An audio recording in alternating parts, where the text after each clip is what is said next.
first, or if I'd rather or if I want to start building an actual PC. Oh, like actually build a rig? Are we live? Yeah. I don't know. We're live. Hey, hi everybody. Welcome to the Kind of Funny pre-show. Joey Noel playing some Stardew Valley over here. I am. We were setting it for the prom stream tomorrow. Ooh. And then it was still set up, so I just started Stardew Valley and figured I would play for a little bit. What do you think of those non-PC controls there, Joey? So in my order of preference, I like PC controls better. As all right-minded people do. And then Kevin and I were talking earlier about how I prefer the Xbox controller to the PlayStation controller. Oh. Yeah. Do you prefer it just for this game or for in general? Yeah. I just like the way it feels way better. And I like that. The bonus to Xbox controllers is you can do the design lab. So you can have a pretty controller like this. It's pretty cool. Oh, I like the shiny triggers. That's especially shiny triggers, shiny D-pad. Can't see the chat yet, Kevin. Yeah, that's all right. No problem at all. Just figure we probably want to be able to say hi to the folks in the chat. Yeah. They might appreciate that. Yeah. What's that?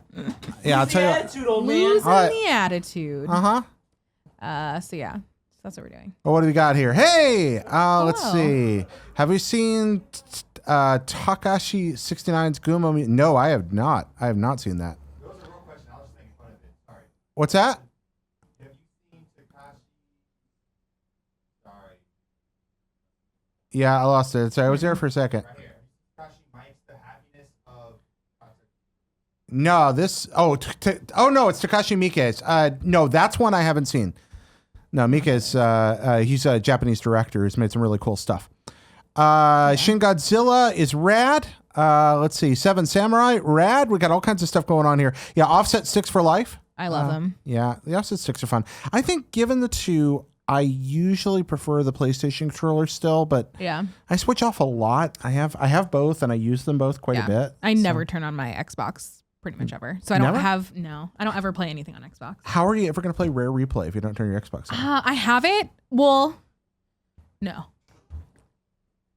Is Viva Pinata, is that in Rare Replay? That's in no? Rare Replay. Okay, yeah. so then I do own it. That's like, honestly, in the last 2 years, the only time I've turned on my Xbox was to play Viva Pinata. Viva Pinata? No kidding. Because I want a third Viva Pinata. Mine is, I use mine for a lot of things. There's a lot of good stuff on it. I play, that's the go-to place for Radiant Silver Gun. So just got to play right there. Get that Guardian Heroes down. Yeah, not really my thing. Yeah. Yeah, I feel like I just play, my default for everything is PlayStation. So I end up using my PlayStation controllers way more. Yeah. So like I'm more accustomed to them than I am probably. Well, I play on PC a lot, and it's easier to use an Xbox controller on PC than 100%, anything. And so I do use mine for that a lot. Yeah. I still use my 360 controller on my PC a lot. Honestly, it works great. It's fine for most PC games. I am interested about the Xbox Elite controller. Not like I really need it for anything. But just because every time I say that I prefer Xbox, everyone's like, well, have you tried the Elite controller? I'm like, no, because I don't really need the back paddles and all of that stuff. But they're incredibly hard to find right now because in theory, I hear that there's rumors that they're announcing like a V2 at E3. Eliter, the Xbox Eliter. And Elite. And that'll be followed by the Elitist controller, which will be their third one, the end of the line here. Hey, let's see. Dustin says, hey, Jared and Joey. Joey, who's best girl? I assume Dustin's asking me about Persona. Best girl. This is a complicated question. Best girl character in general. I really like the goth doctor. Best of like the main crew for me is Futaba, but I don't think that she's best girl in the sense of best romantic option. She seems I think she's more of the little sister character than a romantic love interest. So who is... I don't really care about love interest girl because I think Ann is best one, but I also think she's kind of basic. Oh. Like, yeah. Well, what's wrong with basic? There's nothing wrong with basic, but I'm like, I don't find her character arc particularly interesting. Okay. Like, it's kind of like classic girl character a little bit. Who'd you date in P4? I just started Persona 4. Oh, okay. Yeah. Oh, wow. So I'm only like, I would say like 4 in-game days in. So I'm like still super new. Super early. All right. Okay. So you haven't even met everybody or anything. No. Yet. Oh, yeah. Okay. You're way early. Super early. Yeah. So yeah, I'm excited to play that one. It's fun. I like it because it reminds me of the little town I used to live in. Oh, Like, yeah. It's that like small town life thing. That was what my day to day was largely like. Yeah. Like, yeah, the kids hanging out outside Japanese Walmart because there's nowhere else to go. Yeah. Like that was totally. Is where, that Juness? Huh? Is that Japanese Walmart? Is it Juness? It's esque. I mean, Yeah. it's that's the feeling it's supposed to have. When they were the little town in Your Name. I still haven't seen that yet. Nick has held that captive. Joey, Here's wow. the other thing is that I don't think I really like. I haven't found an anime that like really speaks to me. Mm-hmm. And then so obviously then I just had the blanket answer of I don't really like anime. And then everyone's like, you like Persona 5, you like anime. I was like, okay, that's a valid point. So I yeah, think Nick if you- just brought it back to the office. Greg just watched it, I think, the other night. So I it's think making its way around. Yeah, if you like movies, I think you'll like Your Name. Okay. I don't think it has anything to do with liking or not liking anime. That's just a spectacular movie. And don't find out anything about it if you can avoid it. Sorry. We were setting up the prom stream and then we did set it up. Cool Greg's very excited about that prom game. So then we were doing that. Cool, Greg, you into the prom game? Yeah, it was a lot of fun. Okay. One second. So Jonathan S. Joey was one that held it captive. That's actually not at all true. Nick has had Your Name sitting on his desk for literal months. Thank you. So We watched it. fine. Yeah, like 6 months later. I watched it the next day. And It's good. I liked it a lot. That's a real good movie. Yeah. That so like the little town that they live in that movie, Greg? Yeah. That's like 10 miles from where I lived in Japan. Nice. Like that whole region, like the restaurant that they show that they when they're looking for the little town trying to meet the girl. Yeah. And they eat lunch in that little restaurant. Yeah. Like I have eaten there. That's awesome. Like I mean, That's crazy. it's that looks just like a business that was in a town near where I was. Okay, And okay, it's in Gifu. okay. They show a map where they point like I'm like that is home, the countryside. So it's very very exciting. Were you there when the asteroid destroyed everything? Well, there was no actual asteroid. that Oh. destroyed everything. Oh. Also, I think you may have is just this ruined like the movie a for Joey. Deep Impact? Not at all. Movie? Joey, you didn't know what Shush. happened in this movie. She did you? still doesn't. Oh my! Everybody gosh. gets all carried You away just with spoilers. ruined that movie for No, her. no.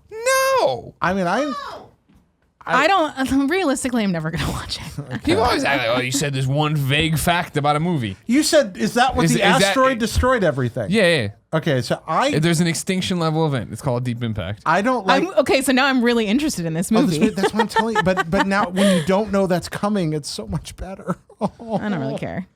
Again, you dear. have no idea. Even you You're watching also right now talking to the have girl no that, idea like- the context of what I'm talking about. You're fine. It's an You're asteroid fine. hitting a planet. Yeah. Like, But that then- doesn't require context. That's just a No. thing that. I mean, trust me, it won't go the way you think it is. Again, I'm not totally all about the. I think See, people you're are- at risk now of spoiling more than I did. People are So there crazy you about go. spoilers. I think people go nuts Okay, well, about I think spoilers. this movie's been out for a while now. That is, yeah, that's maybe as well. All right. You're right. Never mind. All right. Also, I actively seek out spoilers because I'm Yeah. just nosy and I don't like to wait. So I really don't care. Well, a lot of what makes this movie work is that like hard left turn it takes that doesn't feel twisty. Like I think that's definitely some of the. But I didn't ruin that. You're fine. Yeah. I'm going to come over. Whoever's asking about the samurai movie, I believe you're talking about Zatoichi. That'd be my guess. Probably Takeshi Zatoichi, although there's been a whole series of those. But probably you're talking about the Beat Takeshi one. Because Blind Samurai Stories, that's generally going to be Charles Zatoichi. Jacobson says, I'm surprised no one yelled at Greg for mentioning Thor. And then he says, in God of War during KFGD, I expected. I didn't mention Thor in God of War. I mentioned that my touchstone for Norse mythology was the Thor movies. So, Yeah. yes, Thor gets mentioned in God of War. Everybody chill the fuck out. Spoilers. Not to mention you had your chance. Yeah. You had a month to play it, right? It's similar, like right now, we're about to review Detroit, right? Uh-huh. We're going to tell you everything from start to finish. Every thread we're going to ruin for you right You're now. going to talk 'cause about that surprise cameo by you've had- RoboCop. Exactly. You've all had your chance to watch this. Omni stuff. consumer products. Right? That's what I was really hoping for with Detroit is that actually it's just a secret RoboCop game. That'd be awesome. Yeah, it's just set in old Yeah. Detroit and it's RoboCop Underground doing RoboCop stuff. Cool, Greg. Does the way we see, does that matter at all to Kevin? Or do you guys make the lower thirds every time? Did I already make these? Rosanna. Yeah. Yeah, I think that anybody that gets upset that Again, now Mike is getting on it. Well, you did also mention Thor being mentioned in the game. Did you think there was going to be a game that's where I about was gonna Norse go, yeah. mythology that did not mention Thor or Odin? Yeah, You're a that fucking seems- idiot. Mike, Oh, delete your that's Twitter. mean. Delete your Twitter. No, don't insult your supporters. I didn't insult them. You see the Thor statue in the first like 10 minutes. Right? Don't worry. No, that's a spoiler. You'd know nothing is there. One of the most sublime evenings of my life was sitting in an open-air Thai restaurant in downtown Stockholm, eating next to like a 20-foot naked statue of Thor strangling the Midgard serpent. Oh, wow. And I'm like eating at this little Thai place there and I was just like, it was this very like the world has changed since that statue was made. You know, they're sitting here like this is a place where cultures cross over in ways that the people that built that would never have imagined. And I just love that. I was Yeah, like, yeah. wow, I'm here in Scandinavia. You know, there's a family here that I would think was an immigrant family running this little restaurant. I was just like, the world got small, and sometimes that's a really beautiful thing. It is. Real quick, Mike says, lol, no, that was a joke. Cool, Greg, here's a joke. Go into the Patreon back end. Good job. You're already doing it. Find me Mike's address, because I'm going to go beat his ass after this. Thank you. On it. Are we gonna dox him? So Terry Reed's talking about the old RoboCop game from back in the day, and now that the question I got to ask there: are you talking about the Data East arcade game, which was really neat? Or are you talking about one of the like 6 trillion ports, all of which look the same when you look at screenshots, but all of which play ridiculously differently across computers and the NES and everywhere else? Some of them were just absolute garbage, and some of them are really cool. And the Data East game was pretty neat. I liked it. Do you remember that? Dad, for which one? For RoboCop. The arcade game, the RoboCop, because he'd walk along I and remember look, Data he'd East. punch people. Oh yeah, Data East had a lot of It great had games. like the MIDI, the version of the song, right? What's that? Like The the RoboCop RoboCop's song? the theme. I don't remember that in the music or not. It might have in the arcade version.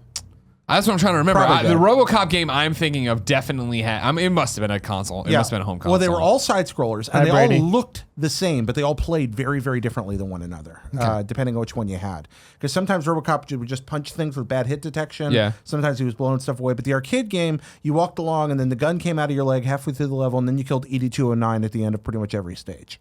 And that was the arcade game. That sounds great. Yeah. It was a good game. The console one, Game Grumps have a great Let's Play of it. Yeah. That's like one of the first Let's Plays that Dan when he replaced JonTron.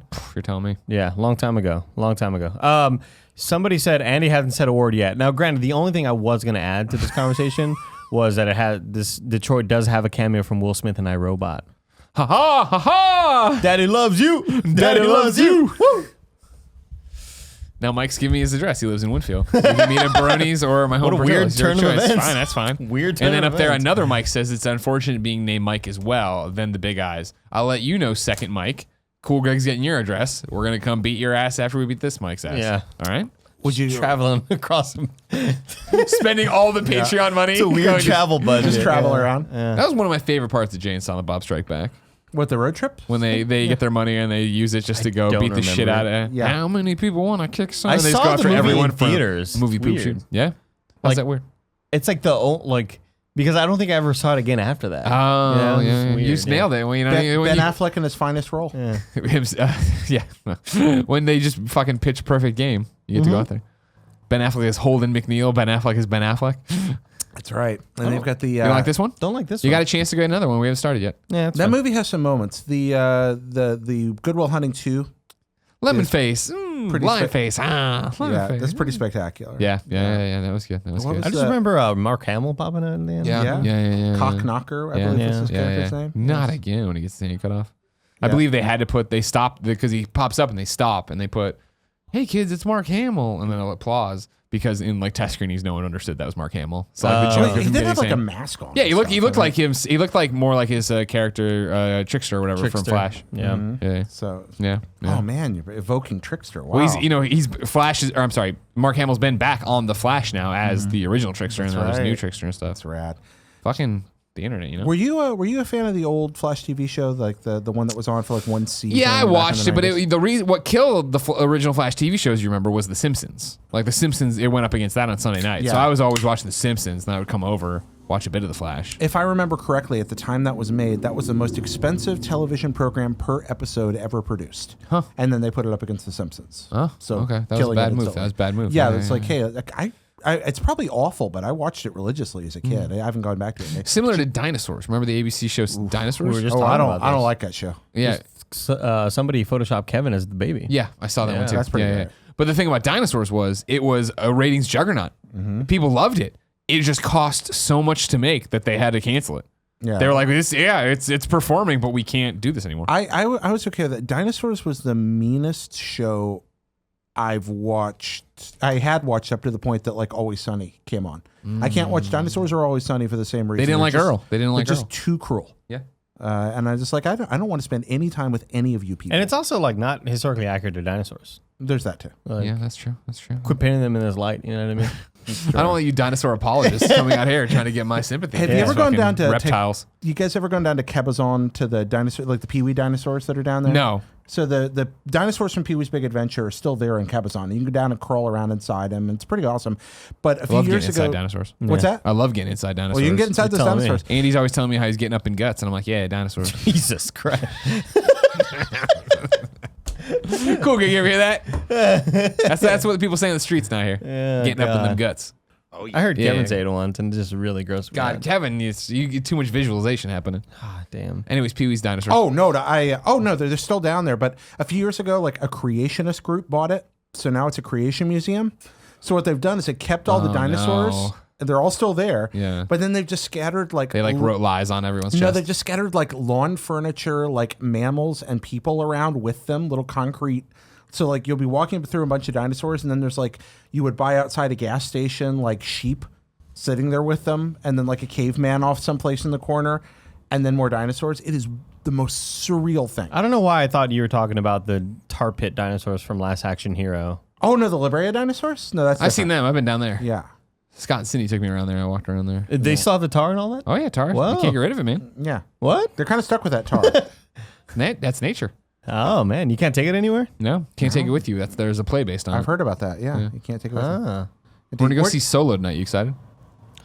It hasn't dawned on me. I've been, like, this past 2 weeks have, like, just been going crazy. Lots of stuff. I'm sorry, buddy. So, like, I text my girlfriend this morning, like, oh, just get 'em fuck. We're going to go see Solo. Do you want to go? She was like, would have been nice to know sooner. I was like, I know. I'm just like it's just been thing after the other. So, yeah, I'm excited. Once Did we you tell get her there, Jen's coming? Jen. No, they're doing a party thing at her office or whatever. Jen's going to this party? No. Oh. she's bailing on me. Wait a minute. This is not getting broken to me? Are you excited about going? No. No. No. That's Me how- and Nick are on the same level. I think of just like it's cool to go to the movies. We're going to the movies, Yeah. fine. But this is very much why I don't want Movie Pass.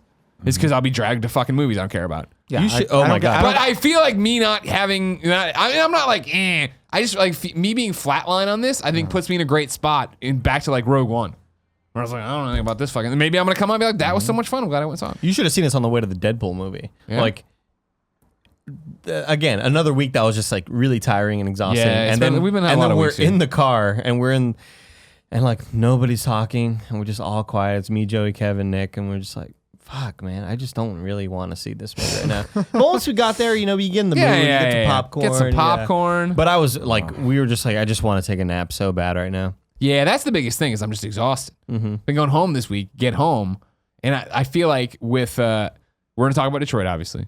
I want to platinum Detroit, but with the trophies not being live, there not being any PS4 trophy videos up there, I didn't feel like wasting my time and just going and trying random shit to get trophies to pop. Sure. So I was like, I'm not gonna do that. State of Decay didn't hit me the way I wanted it to hit me. So I've been in this weird spot of there's a bunch of stuff coming up West of Loathing next week on Switch. I can't wait for. What is that? That's a stick figure RPG, the black and white Oh, stick right, figure right, RPG okay. that's coming to Looks Switch. really neat, Yeah, yeah. I played it at PAX on PC and I was always like, oh, this is great. I don't want to fucking do my taxes, so I'll never play this game until it comes to a console. Yeah. So I've just been in between games, but even then I'm just tired. So we put on like Your Name, and I fell asleep in the middle of it, and then I came. End was great, you know. I fell asleep in the middle, but I browned out, but I understand everything happened. And then like just watching random shit, but then going to bed. Then fucking Portillo this morning woke me up. Jen got him out of schedule yesterday. Yeah. So he woke me up at 4 a.m. today to go outside. Took him outside, couldn't sleep, just laid there for an hour and a half. Let's see. It sounds like the unifying thing between all of us is we're exhausted. It's right E3. now. I mean, we have the E3's coming best up. jobs in the world. Oh, yeah, We don't no, mean to no, sound no. unappreciative, No, but no, that's not what I haven't had a day off in a week, so I'm whatever. ready to drop, and I'm having a ball. But man, I could just use about a 12-hour nap right now. Yeah. that sounds good. Yeah. We're Maybe we should just do that during the show. What Sure. if we just That can be slept? the post show, the nap. the poster? This nap. I requested some codes for a game on Switch that's coming out. What's the game? It's gonna be great for party mode called Super Sports Matchin'. Super Sports Matchin'. Very spelled very weirdly. Okay. It's a bunch of mini games. There's like basketball, pole vaulting, all sorts of shit. It's like, oh, this is like the perfect party mode thing. Requested a code. I was like, yeah, give me some codes for Switch. One Steam code.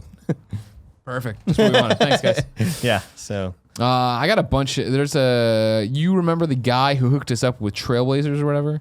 yeah. He has some other game he emailed me about with codes that he was pitching for party mode. Oh, okay. Cool. That's We fun. can look at it. Cool. Yeah, we have another party mode recording coming up soon. Just for like, I'm not gonna do that. yeah, I'm not done. Tim told me we were going to play Warlords at some time. I'll bring my Atari in. Okay. I'm sure that 6 people will watch, but it's the best like 4-player game ever. Someone reached out to me on something I can't say here on the show. Oh. About an E3 opportunity that I don't know if it's a great fit for us, but it is a great fucking fit for you. Oh, great. Let's talk after the show. Okay. Remind me later. Yeah. All right. Yeah. That's beautiful. That's exciting. All right. I'll remind you after the show. You hanging in there otherwise, though? I worry about you. Yeah, I'm Didn't see you yesterday. yeah. Today you've seen. Yeah, I don't talk to you. I never talk to you. It's just You just go on. I'm really excited about this next episode of Party Mode, but it's without a doubt going to be the most frustrating one to work on. Really. Just with just a lot of moving components. I would have thought some of the FPS shit we've had you do before would have been the most annoying shit. Nah, because that's just camera to camera, but this one it's more like there's three cameras, but there's 2 gameplays, but I don't want to switch between the gameplays because that'll just throw the audience off. A lot of moving parts. When do I switch to the wide? I'm going to switch, Okay. a lot of shit like that. So it's going to look awesome, but it's going to be It's gonna kill you. Probably the most annoying one to work on. Yeah. Do you need me while you work on it to come to your house and stream? Like I'll just stream games Just for you massage. on massage. Oh, okay. Yeah. Just massage me Okay. That works. while I'm working on it. Okay. It's been fun watching you work on that. There's so many neat little pieces to it. It's really cool. It's really cool. Yeah. It's going to be a great one. Kevin kicked ass yesterday. Kevin and Cool Greg setting everything up. Yeah. I like this breaking news I see in the chat from Charles Jacobson. Minute just announced for Switch, by the way. Oh, yay! I started that the other day, and I was like, I'm not playing this piece of shit on my TV. Oh, don't I'll say play it that this way. on Switch, all right? I don't No. want this Is that fucking what you said? black and white. No, it was. I did put it in, and I'm like, all right, it's cute. I'm tired. I'm not. I don't have the capacity right now to jump into this. It's so good. You can finish the whole thing in like 2 hours. I know I can platinum it in 2 hours. I heard. Oh, But remember, really? this is I the don't thing know. where I was What's telling platinum? you. I'm sorry. I don't Oh, know. there's trophies inside of it. I'll get to you later. Okay. How you guys doing over there? You starting to adjust stuff? What are you doing? Yeah. Making some last minute adjustments. The screen's really bright. I don't know why. Just let it be, man. You know what I mean? Are you gonna let it be, Cool Greg? Gotta let it be. Unless That's what I see. Let it be. When I wake up to the sound of music. Husani Walls. Yeah, we were supposed to record that, but we ended Spy up just party. doing all. Spy parties. We ended up doing all Fortnite. Yeah, it was It fun. was though. fun. Yeah. It's fun. Yeah, I remember you want to play a whole bunch of garbage we didn't want to play, and I was like, Fortnite. No, man. We got to play Spy Party. We had to do it. I like that Joey's all about the naps too. Did you see that? She popped in there. She's sleepy Yeah. too. Yeah. That's beautiful. We all sleepy right now. Big So Cat plan Dog, over are you 2 ready? hours. Yeah. Wow. That's great. You guys ready? Want to do a Kind of Funny Gamescast, episode 172? The first ever? Chat, we'll see you at the post show. I'm not going to do that crap. I'm not going to do that first ever garbage. Could you ever like repeat an episode? and Just be like the second ever episode 170. Have we done that? Yeah. But we didn't know we were doing it, right? Yeah, we did by accident, so Yeah. it was like a second ever. Did we? But we didn't say second ever. No. No, I think what happened is we did the first one out of order, so Tim did know it was the second one. Doesn't really matter. I believe at one point Tim said the second ever. I just like the idea that you took an episode and like dubbed over the Stephen Hawking voice over Tim, so it's like the first ever episode 154. You know, so you've got like that right one. It's not making fun of him. He's saying that's the kind of voice he wanted there. It's I'm not tasteless. I'm not making fun of Stephen It's Hawking. not tasteless. No, let's not make fun of Stephen Full of Hawking. taste. He's the man. There's a lot of There's taste. so much taste. It's so savory. It's so seasoned. Huh? Was the man. He's arguing alive in our semantics. hearts as long as we love science. Don't engage. Don't engage. Kevin's a crocodile. He just wants to spin you down, take you down to the bottom of the lake. If I were playing Pitfalls Fuck you. and Pitfall and 3 Kevins came out of the water, like I would Game not over. be surprised by that. Like I could totally see that. Game over. We do need somebody to make an 8-bit game where Kevin is the antagonist, where he's the monster. I'll make that for you. Okay, thank you. Yeah, I Thank play you. around with making the video games every now and then. Sure. Yeah, absolutely. No, that's hey, that's not all talk. You want to come over and play some? Yeah. All right, we'll do that then. Like We'll your do it. arcades you always talking about? Your house sounds fun. I don't have an arcade. Don't you have an arcade? No, Wait, really? I thought you said you had. I have an arcade machine. Okay. One. What? Yeah, that's what I meant. Oh, I thought you meant an arcade like at Sam Claiborne's house where he has a literal arcade in his home. Does he? Yeah. Yes. Sam got- Claiborne. Yeah, crazy he's got person. like Crazy 15 person. arcade machines in Sam an Claiborne? arcade in his house. IGN dude. That's really cool. Yeah. No, I just have a centipede cocktail. Sam Claiborne really likes. Does he really like pinball? Yes, Sam- him and yeah. Bromley love He pinball. got super mad at me once. Him and Fran, but really. What did mad you at me. do? What did you do to get Sam Claiborne and Fran mad at you about pinball? They were playing their first. So Fran was playing a game of pinball, and I came over and I was just talking shit the entire time, and he lost, and he was like, "Do you know that I never get a break, and that for the first time in like months I was gonna play this pinball?" And I was like, "Dude, man, that sucks." And then Sam was I was just talking shit about pinballs in front of because we had just gotten to, and I didn't know that he fucking loved them. Yeah. So He loves what them. Kevin He does. repairs them. He operates a number of pinball machines out of an arcade here in San Francisco. Like he I've heard you say operates that and before. repairs I didn't know that. machines. Yeah, Free Gold Watch. If you go down there, several of the tables there are Sam's. Oh wow, that's He awesome. maintains them and runs. Collects them the there. coins. Yeah. Walks over there. Uses with the his, like, coins to keep them maintained and buy new machines. is this still the pre-show? Yeah, this is the pre-show. This wasn't the real show. Now I'm ready to start the real show. If you Yeah, are. whenever you're ready. All right, hold on. We're gonna say 20 seconds. Good Loud counting. breathing, Andy. Shut up, everybody.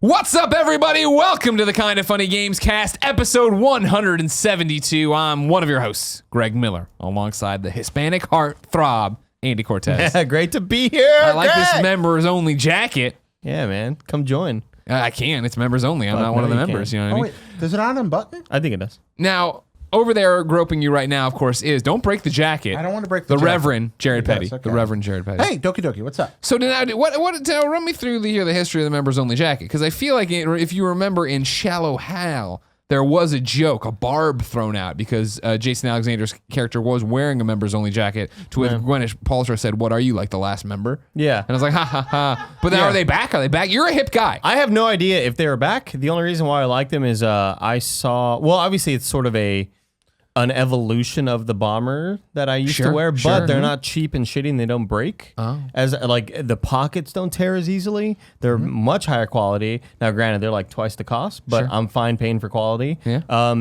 And in Ricky Bobby's dad is wearing one in Yes. Talladega Nights. He is, and yeah, I, that's true. And I think it's Reese the same Bobby. color grace, and I was like, I want that gray fucking members jacket. So Yeah. I bought the black one, then I bought the gray one. I'm trying to buy one that's like called Sea Blue, but If you see it, Yeah. shout it they out. don't have them. They don't have them in smalls. They're like sold out on Amazon. I remember the sea blue ones. So I'm old enough that I actually wore one of these unironically.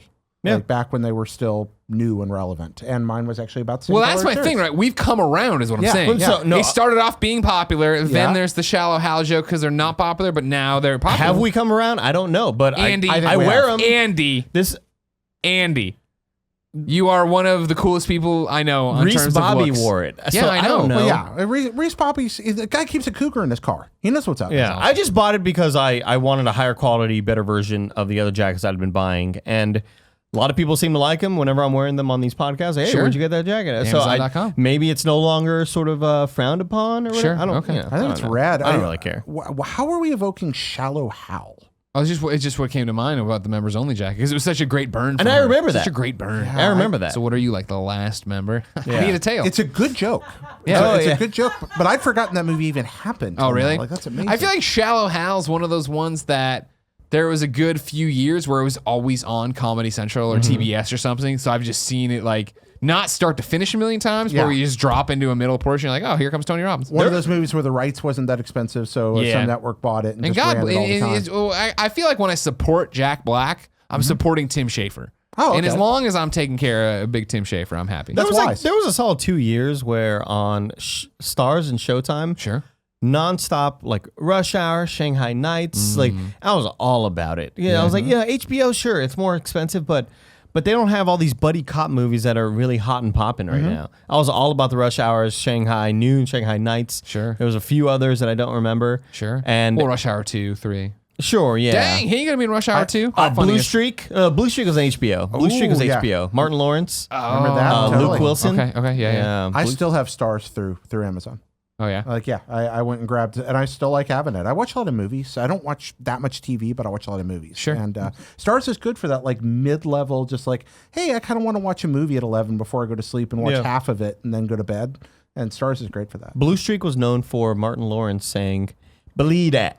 Remember that? No, You don't remember that? No, I don't remember that. No. So Nick and I were like sleuthing, and we had Rudio Google like quotes from Blue Streak. Wait, you had Rudio? Rudio, yeah, the guy in chat. I was thinking Okay, Rufio for a minute. I was Yeah. like, whoa. I thought we had a new nickname for Cool Greg or Kevin or something. Well, Rudio. we were asking Chad, what are the quotes from Blue Streak? Like, there's one that there's a line that like because Nick was comparing it to oh god, Independence Day, Welcome to Earth. No. With Will Smith, Martin Lawrence and Will Smith in Bad Boys. In Bad Boys, where he's like Mike Lowry, he's doing that thing or whatever. I don't remember Well, anything. in Blue Streak, he says believe that, like believe that or whatever. Yeah. So there you go, guys. This is some Gamescast. deep lore. If you didn't know, this is the Kind of Funny Gamescast, where each and every week we get together to talk about all the things we love in video games. You can get the show early. How early, Andy? Oh, the 4 days. So early you can be watching us record it right now Sure. on patreon.com/kindoffunnygames each and every time we record it. However, you could also go to patreon.com/kindoffunnygames, get the show when we put it up as one MP3 or one big video that has a pre and post show that no one gets to see unless you catch it live or support us over there on the Patreon video. Of course, if you don't want to give us any money, you can get it for free. youtube.com/kindoffunnygames and podcast services around the globe each and every Monday morning. Some housekeeping before we get into the heart of the matter. That is Detroit Become Human review. Next week, it's what you've been waiting for, what you've been subredditing about, what you've been tweeting about. It is our annual E3 Predictions Gamescast. We will all come with multiple predictions for what we expect to see from the show when we talk about Sony, Xbox, Nintendo, and then all the third parties. Then, of course, that means E3 is right around the corner. At E3 this year, Kind of Funny is going hard, going deep, getting in them guts, as Andy says. Jeez, hell yeah, man. Do you not say that a lot? No, Kevin says that. Really? Yeah, you do. Kevin, do you say get in the guts a lot? Because it's about eating food, right? I mean, I wouldn't say I say it a lot. He said it once I've on said a party it a mode. couple times. Gotcha. I did say it on a party. Yeah, that was he was the like getting the nasty guts, party mode. and everybody's like, "What?" He's like, "Oh, it's an anal joke." Oh, Jesus. Yeah. Yeah. Oh, Y'all- yeah. 100%. You're It all, just isn't sex in general? It's specifically No, anal? it's sex in general. Thank you. Yeah. E3's coming up, and we're getting in the guts going hard. For each and every press conference other than the PC one, we'll be doing pre and post shows and live reactions. You can watch along on twitch.tv/kindoffunnygames with us. If you want to watch it without our commentary, no big deal, but make sure you come back for the post shows. If you miss any of that, the live reactions, the post shows go up on youtube.com/kindoffunnygames. The post shows, of course, are Gamescast. They'll go up on your podcast feeds as usual. We will be doing that Saturday through Tuesday before we go down to LA to see a bunch of games, do a bunch of things, probably do a live stream, wink, wink, that I can't tell about next or yet, but one day you'll know about it and then we'll be able to promote it correctly. While I'm here, patreon.com/kindoffunnygames keeps all the mics on. Thank you to all these people for their support. Of course, thank you to who, Andy? Paul Walker. No, Tom Bach. Tom Patreon Bach. producer Tom Bach. Now, while we're here, of course, thank you to Paul Walker as well. Yeah. Come on now. Rest in peace. Tom Bach, we love you, man. Go Spurs, go. Next season, baby. Let's do it. And finally, this episode is brought to you by Blue Apron and 4 Hymns, but I'll tell you about that later. For now, let's begin the show with what is and for once will be the Detroit Become Human review. Let's get into it. Time for a David Cage review. Oh, Tim's not here because he's at a bachelor party. He's not dead. Andy, What's up, Greg? you and I have been playing Detroit Become Human. Correct. Have you beaten it? I did. I beat the game. I did not try to go back and get multiple endings. Okay. Not yet. Okay, But I have talked to other people and gotten other endings. Yeah. Who have also played it. sure. Barrett Courtney, who works at IGN. He Never heard played of it him. earlier. No. He and I just had a nice little discussion after work and talked to each other about our stories and how our stories unfolded. How different were they? So different. Yeah. Holy shit. Right? And I think that, obviously I think that's the most compelling thing about the game is like having, telling your story. And sometimes that can be kind of watered down because some of the decisions may not be super important or that changing. But in this game, I feel like they are. I mean, like compared to old. Oh, okay, to- your to- past to old- ones. yeah, to old I want games, to point yeah. out too, just while we're getting into the weeds here, as we start to dip our toes in the water and go to the deep end, we're not going to spoil the game. We're going to stay away from specific spoilers, right, Andy? Sure. Okay, Yes. cool. Yeah. No asteroids yes. are crashing Yeah. here. So I've beaten Detroit, Become Human as well. I played through it with my wife, Geneviève Saint-Onge Miller. And we haven't actually talked about our endings at We all. haven't, So no. we'll have to dance around that a bit. But I am interested. Jared, you've played none of it, right? Absolutely not. So you're going to play the role of interviewer a lot here. I will play the or at role least of interviewer. you can put on your press hat and chime in when you want to. Interested bystander. There you one go. might That's what I call like to me. hear. But you guys have the meat of the conversation, so take it away, gentlemen. What I want to know, Andy, is what do you think of Detroit Become Human? I think it's a good, not great game. Okay. I feel like all of the different endings and all the different branches that you can take is this not only the strength but the weakness of the game, where some decisions that you make, your characters start to their stories and their statements and how they feel sometimes contradict how they felt earlier. And I know that I was talking to Kevin about this. I feel like if you pick certain, if you have certain decisions made in the game, somewhere in there is like a flawless narrative from that's told perfectly. Sure. And it's like, yeah, this is a really well told story. But I feel like if you do take different paths here and there, your characters start to not only contradict themselves sometimes, which They're incongruent. sure, but that could be the fault of the player. But I mean, the choices are there for the player. So somewhere in there's an incredible story. And I do feel like I experienced a lot of moments that blew me away and was like, holy shit. And talking to Barrett about this stuff and telling him my story, he was like, fuck, I didn't know that. Like, yeah, dude, like we were really excited to talk about it. I was really excited to talk about some of the outcomes of some of the characters. But I think at some points it can feel a little bit too overdramatic. Oh, yeah, I of do course, feel like of course. this really wants to be a dramatic motion picture, and at some points the characters react some ways where you're just like, oh, I don't really know if that was earned. That felt kind of, melodrama in a David Cage game. Yeah. Right, that's what's getting kicked around the internet so Yeah, much. and I'm not making fun of you at all, but it's kind of the guy's trademark. Ham-fistedness he's a super direct storyteller. I'd like to go back before you move on and ask a question about that narrative dissonance, if you don't mind. You were talking about characters kind of making choices that earlier contradict choices you made. Do your choices change dynamically with earlier choices? Like, as you move forward, are you the one choosing to make your character act out of character, or is the narrative taking what you did, then making that decision, and then placing you with a decision you wish you didn't have? I feel like they try to lead you in certain directions, right? But towards the end of the game, if you acted a certain way, certain decisions are then not unlocked for you, if that makes sense. So sort of like I don't know, Telltale games where decisions unlock for you and show you like, or even like Paragon Renegade stuff in Mass Effect, where if you act a certain way a certain amount of time, you get additional options, additional conversation trees unlock for you. But because I acted a certain way, I felt like I was, it's hard to get into this without spoiling stuff. But I feel like I was acting a certain way with one of the characters because I felt like it, I think, for the record, I don't know what thing you're driving at.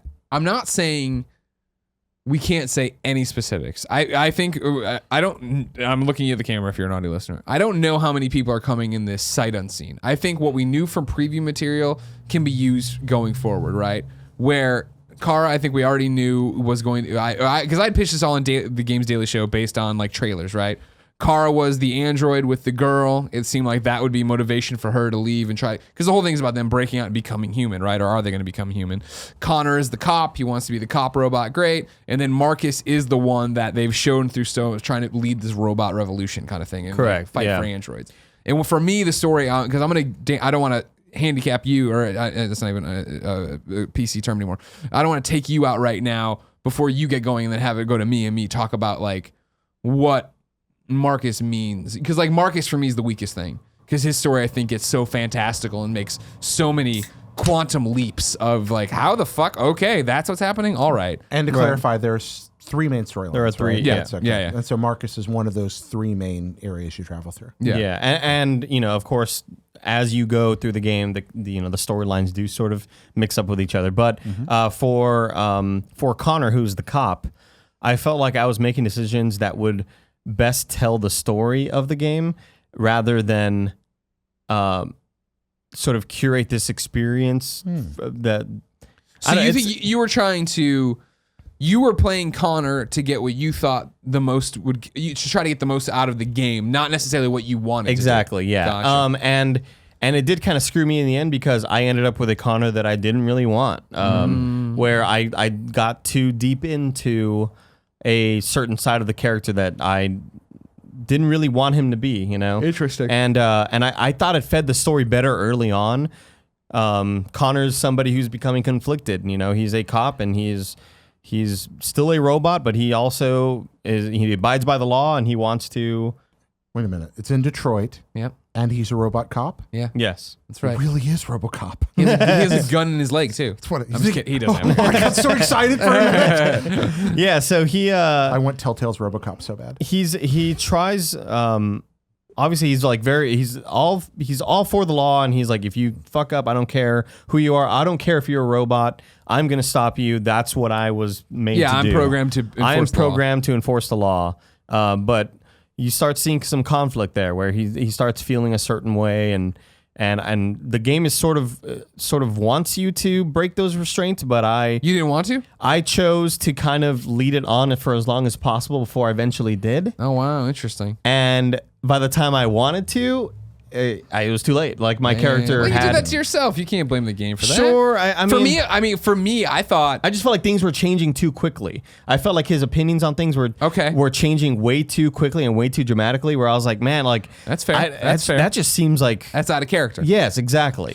That was for me. I hear you on that front. That makes sense to me in terms of it. For me, the Connor storyline, I think, was my favorite, and I think it's just because it's your traditional buddy cop movie, right? Where hey, you're Connor, you're this android. Guess what? We're of course partnering you with the incomparable Clancy Brown, who happens to be a down on his luck alcoholic detective who hates androids, right? So like you have that thing, and then it is I totally leaned into play the buddy cop movie way. Yeah, of totally. cool. Like no. I love Clancy Brown as an actor, and then even the performance he's giving here, I'm all in on him. I thought he was great. I'm yeah. backing him up. I want to do that. Whereas you could have pulled back and been more, I'm going to follow the letter of the law and be the android, which puts Clancy off of you rather than on your side. So you said, go ahead. Which threw me off. That's part of the storyline that did throw me off because I feel like Clancy's turn happened way too quick as well. But that's just how you played it, no? Or do you think that's how I don't it just know. happens? I think, again, I think that just some of these decisions rush different parts of the story where it doesn't feel natural at all. And for me, what's so interesting in my playthrough and my review, I guess, of Detroit Become Human is that Jen and I, it was very much, we were getting ready for Judges Week. I got Detroit Become Human, but when I get back, I'll have time before this review right here. I'll play it when we get back. I don't want to start it before we leave. And it was that Friday night we cooked dinner and then we're sitting there and I'm like, I got Detroit. Do you want to just pop it in and play for a little bit? And we played however many hours and then played a whole bunch on Saturday. And it was like, we were riveted.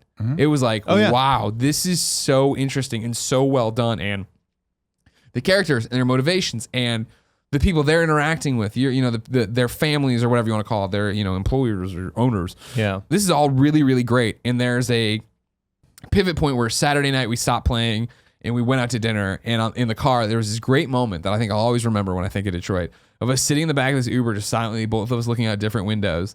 And then Jen just turned to me like, but I don't understand why and I was like, and like us talking about it as if we were watching a Netflix series and we left there. And I was like, that says something for a video game. Yeah. And so we did that, went down to Judges Week, brought the PlayStation with us. Because I'm like, I want to play every chance we get or whatever. And then started talking to other people who were further ahead of us, including yourself. Where I texted you and I was just like, man, this game. And you're like, yeah, it's good. I just beat it. Oh, man, some parts I don't. And then I got down, I talked about it a little bit on Games Daily today, right? Yeah. Like talking to Kim from Game Informer who had already beat it. And she's like, yeah, but then this stuff happens. It just, and we're like, really? And it was literally, as soon as we started it back up, we were into that section where things just start happening way too quickly. And it was just like, whoa, like, okay, that's what's So just a jilted feel to it? At yeah, some it was point? like I thought we were doing so well, and I thought the story was being told intimately, where it was like, all right, cool. Both, I mean, like at the start, all of them, Kara, Connor, and Marcus, all their stories are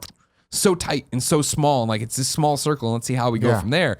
And then for me, it's Marcus's that was just like, what? Like that, it just starts like, I feel like it's tumbling down the hill and it's going slowly and well, and then it like hits that bump where it starts and then it's just out of control, and it's like things are flying off of it as it Starts goes. feeling cagey. Yeah, starts feeling cagey. I'm not here to crap on the work at all. I mean, there's some fascinating stuff in Heavy Rain. There's some interesting stuff in Beyond Two Souls. Did we sync up? No, we got some Ghostbusters. Oh, we got some I like to call it the Ghostbusters. It's my refrigerator again. I like Excellent. that. That's cute. I still haven't brought you those figures. No, it's okay. All right. But as it goes and it doesn't for me fall apart.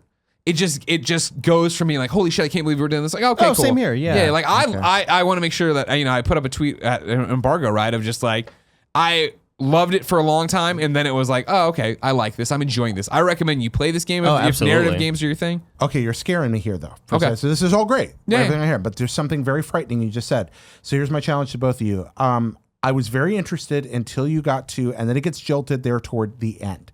Now, for narrative games, I live or die by the strength of the ending. That's the part of, if it falls apart at the end, I can't help but walk away disappointed from a narrative game. I've gotten through narrative games that have weak middles, but if it's got a weak end, I end up angry that I spent any time in the whole thing. Convince me otherwise with this one. Bring me in. I don't think the ending is weak. Okay. I don't think it's as strong as the start was. I don't feel like I wasted my time with this. Yeah. When I beat it, the first thing I did was I want to go back and reload the save point, play again, and because it was very much like obviously it's one of these games. Characters can live or die, right? And I totally fucked up a choice at the end where it was just like it's. We're gonna get to reader questions. Thank you for submitting them.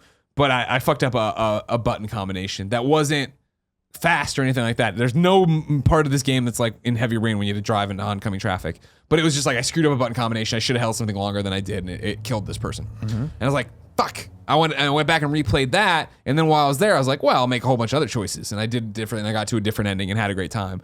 And I want to platinum it, so I was looking at the trophies now. Like looking back, I'm excited to go back and see the alt decisions and see how they go. Like I don't think it falls apart. It just becomes ham-fisted like you're talking about, right? And it's that thing of, so many people were worried about like when the car stuff happened and it looked like the domestic abuse with the kid, and like, well, is David Cage the person who can address that, this, that, the other?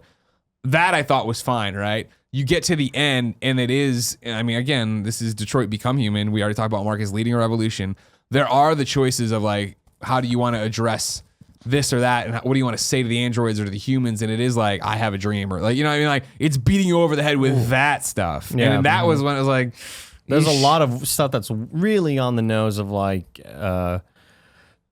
comparing these robots to slaves. And, I guess that's kind of the comparison they're trying to make, but it gets really, really, it gets way too on the nose and just kind of cheesy at points. And like there's a conversation with a human being in there, right? Where they're like, why are you helping us? And she's very much like, hey, my people went through. And it's like, yeah, that's a real conversation, and that's a real character motivation in this world. I can understand that. But how this game's being viewed.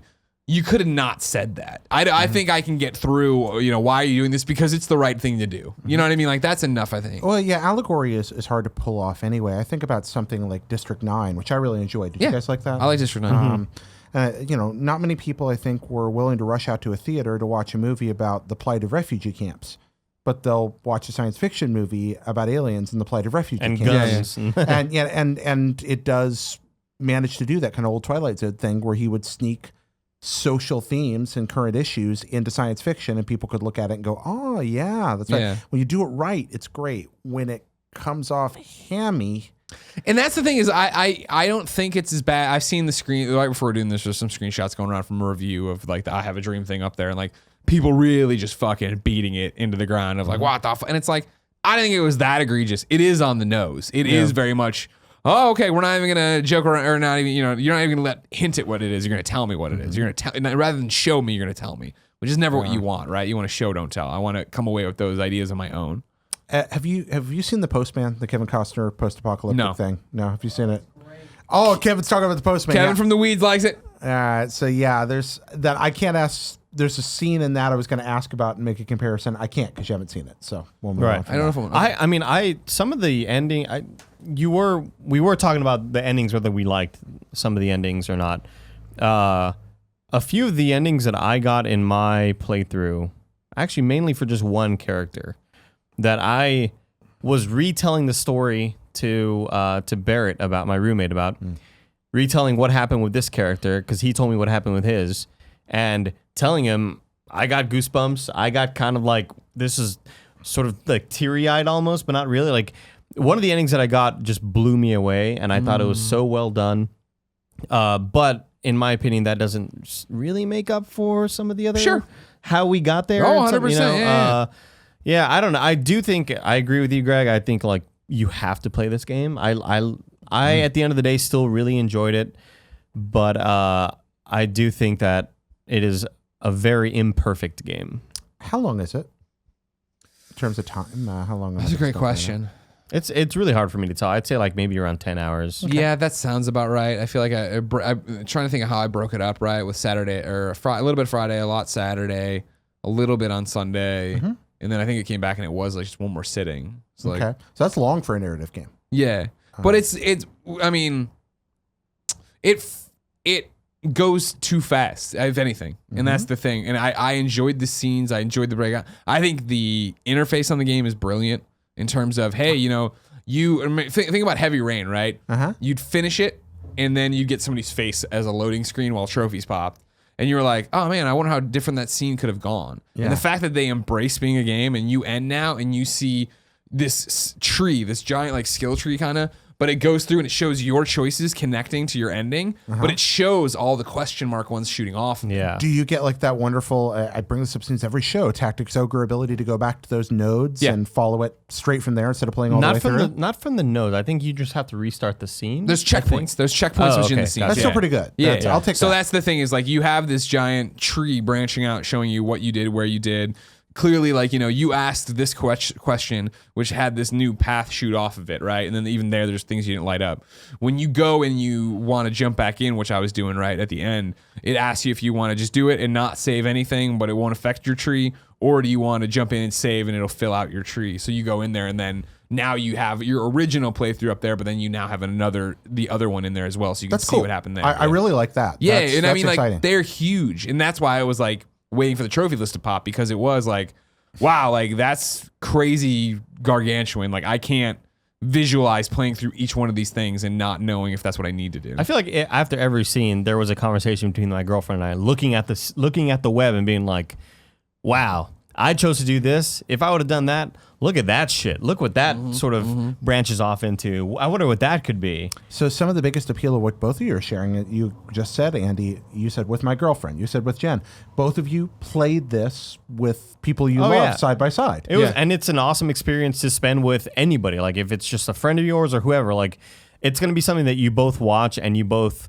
will sort of challenge each other on the decisions that you may have made. There was a few times where she was like, "Shouldn't have done that. You fucked that." I was like, "Yeah, I know." And I do think there are moments, because you mentioned you messed up a QTE where a character died. I mean, there are definitely QTEs that don't affect anything, that are very much sort of the crumbling wall in Uncharted, where it doesn't keep crumbling unless you keep moving up.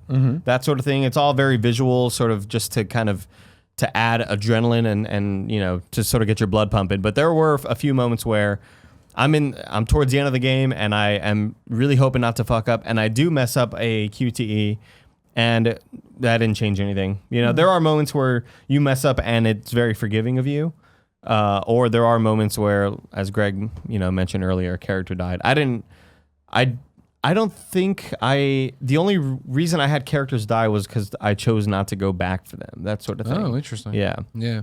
I'll explain it to you off the air. Yeah. What happened. Before we move to reader mail, this is cool because that's why I love doing this show. It's celebratory and it's informative and interesting, and I work with really smart people that love games. But before we sat down on camera, I could not have cared less about Detroit. Yeah. And right now I'm like, nah, I think I want to go play this now. It's really I cool. feel like it's a fascinating game. Yeah. And that's the thing is I think it got really close to being like, holy shit, I can't. Oh, okay, now we're coming back down. I think if it could have maintained this, it would have just been like, wow, I can't get over it. It is a game that I've thought about since then. You know what I mean? I'm happy with the endings I got on my first one, but I want to go do this. I do want to go make the choices. There are a lot of like, inconsequential choices, as you're saying, but I think even when you make those, it's what I used to talk about the Telltale book, right? Of like shading in your version of the character. This is not a spoiler, but Marcus, right? He plays chess against his owner or whatever, his helper or whatever you want to call him. No, I played piano. Oh, you played piano? I played chess. And so like for me, it was like, do you want to win? Do you want to lose? Do you want to draw? You know what I mean? And like, I chose to lose, I think, right? And it was like, no, I chose to win. I don't have the trophy for the other one. But it was like, for me at the time, there was a justification for that. And then there was a conversation about, all right, why did you do that? I know you just did there. I think some of the characters are super well written, and then we run into some that are like just really stereotyped characters in a movie that you would watch that maybe aren't very good movies. Like I don't know, like super overdone. I feel at some moments. Yeah. And then it's just in like we were talking about earlier. I always make fun of the origami figure in Heavy Rain, right? The origami killer, who just shows up in his hands. There's the leaps I have with Marcus's story logic, but then just the logic of the world, just doesn't make sense sometimes. Right. Where you're just like, all right, like I don't. This wouldn't solve the problem, or how does that? But it's like whatever. You're watching a movie and not like not a Schindler's List or something. You're watching a DC Universe movie. All right, you can talk to me. All right, this is better than a DC Universe movie. All right, don't insult Detroit by putting it in any bucket with Suicide Squad. All right, I'm very, very happy to hear that. Actually, that sounds. You want to hear some reader mail? I'd love to. I want to start with this one right here because we were just talking about it. Kind of. Fabricio writes in and says, "I don't like QuickTime events. Is this game for me?" I think so. I didn't, as somebody who loved Heavy Rain and hated the Heavy Rain drive a car into oncoming traffic thing, it wasn't for the most part QuickTime like, like I was all over it. It was like hold R2, hold L2, hold circle, you're moving. And like, I didn't feel like there was that many that were like make or break. Oh, I can't believe I screwed this up and now everything's ruined. I only hated the motion control ones. Because I always sort of forgot what the icon was. Yeah. And it's also just awkward to be sitting there and maybe like I'm leaning back and I have the controller like on my lap and I'm hitting the buttons and then it requires me to jerk it to the right or left. And it's like, that's not like a natural thing whatsoever. And then they do have the ones that are flick the sticks, but they kind of look like move the controller. Yes, exactly. Is there any move support? Can I awkwardly undress Heavy Rain style? No, there's no move support. Nothing like that. That's good. That's no nudity either, right? Not in any of the stuff I saw. Yeah, in terms of when I played. Whoa. Yeah. I was wondering about that because obviously Madison Page getting it on with Ethan in Heavy Rain. Yeah, I didn't see that come around here. And not to mention too, like relationships is the one thing they also don't handle. There's one in particular relationship I really think is so terrible that they force on you, which I found really interesting. Where I had made a decision early on, like, no, that character and I are not aligned in anything. I'm not going to do anything to get on her good side. But they kind of force you to be lovers or whatever. It's like, what? No, like, not like love, like a sex scene, but like they want you to have a romantic thing. Same thing happened to Barrett, and I chose not to do that. I chose not. I tried not to. It was an active thing where that person didn't like me. Yeah, but then all of a sudden it was like, no, you guys share something. I was like, yeah. Now that's a fatal flaw in a game where you're given agency. Well, he just said it didn't happen for you at all. At all. It didn't. It never even. The game never forced that person to soften you. Yeah, so I don't know. There was never a relationship formed or anything like that. Now, I will say, as far as relationships go, there are a lot of moments where you get the Telltale thing where you go one way and two of the people on your side say, hey, good job. And one of the people says like, I don't like that decision. Yeah. Like people like in your party, Yeah. And that's another part where things really contradict each other because there'd be a moment where I'd make a decision and these two people would say, we don't like that. And then the next cutscene, they're like, hey, awesome job. That's true. And that happens quite a bit. And it's just like kind of bothersome, Just once I want to play a narrative game where you're trying to please people around you all the time, only to discover that they're going to throw whoever they love the most into the volcano at the end. Like where you're punished for trying to be a crowd pleaser. Oh, that'd be cool. Sometime, yeah. Ian writes in and says, I love narrative-driven games, but seeing the lukewarm takes has me reserved. For people right in the middle of the road, is this a must-buy? Should you wait for maybe a sale or skip it altogether? That's hard to say. I don't know. I mean, If you love narrative-driven games, I think you play this. This is what this is. And early on, Jen and me were having conversations, and it was like, man, I wish Telltale would have kept evolving and become this. And granted, I don't think it like by the end it's like, 10 out of 10 or anything, but it is like there were some really interesting choices to be made, and there were interesting wrinkles to it, and the way it all branches out, and the way that you can end one scene in one of 3 different spots, and then you start the next scene in one of 3 different spots, like that's cool. Yeah, I think this is a game to show people who aren't necessarily even into games, just to show them what games can do nowadays, where like, yes, you can watch a movie or you can watch me play this and have totally different things happen, right? And I think it's just sort of really impressive, and I do think you should buy it. Yeah, I do recommend buying this game. Would you call this a good game? Yeah. Yeah. Okay. Oh, yeah. Yeah, I mean, like when we, Metacritic's 8.0 right now, like that sounds right to me. Sure. If I was still at IGN and I was reviewing, I could totally see a flat 8 and be like, all right, yeah, like it's great. It's close to being good. It's not close to being amazing. It's right in that section, Cool. right? Yeah, thanks. I appreciate that. Yeah. Yeah. Jake writes in and says, with the game having the possibility of different endings, how many times do you see yourself playing through? I personally want to see it through twice, but didn't know if it would have more than 2 to 3 endings. Thanks. Always stay kind of funny. Are you gonna play it again? Yes, absolutely. Are you- I think it's like the cool game to play on stream where I want to see these different endings, and I think it'd be cool to experience that with people and have people make the decisions for me and stuff like that. Yeah. But also, I did the same thing with Heavy Rain. Like when I beat Heavy Rain, I didn't play the whole thing again, but I played that final sequence to see like, Sure. I think there was 7 outcomes where 3 of them were super similar, but they all had like little tendrils that were tiny, a little bit different here and there. Yeah. Yeah, absolutely. Yeah, I want to platinum it, so I want to sit down and do it. But the thing is, I don't know with this checkpoint system and the flowchart system if you need to go back and how far. Like, as in Heavy Rain, there was a very specific part for trophies where it was like, hey, have a save here because from here on out you have to make all these different decisions. With this thing, I'm not sure if you need to because I feel like it's just filling in the flowchart for each scene to get where you really want to be. Because at the end, I feel like I got the complicated ending right, where I already had enough of the evidence or whatever. I had gone through enough of the optional things because I was scouring enough of the optional things that I could piece together what I imagine is the hard one, but I need to look through it. So this conversation is really cool. I do have to admit, for about half of it, my mind drifted away because I was trying to remember the 3 different endings of Clue. Oh, and sure. just who was guilty in each one of them. I'm going to go home and have sex with my wife. Exactly, Mr. Green. Yeah. That was Mr. Green when Whatever, everybody man. else was guilty. Andy. What's up? Cozy Bear writes in and says, which of the androids in the game would you have as your personal assistant?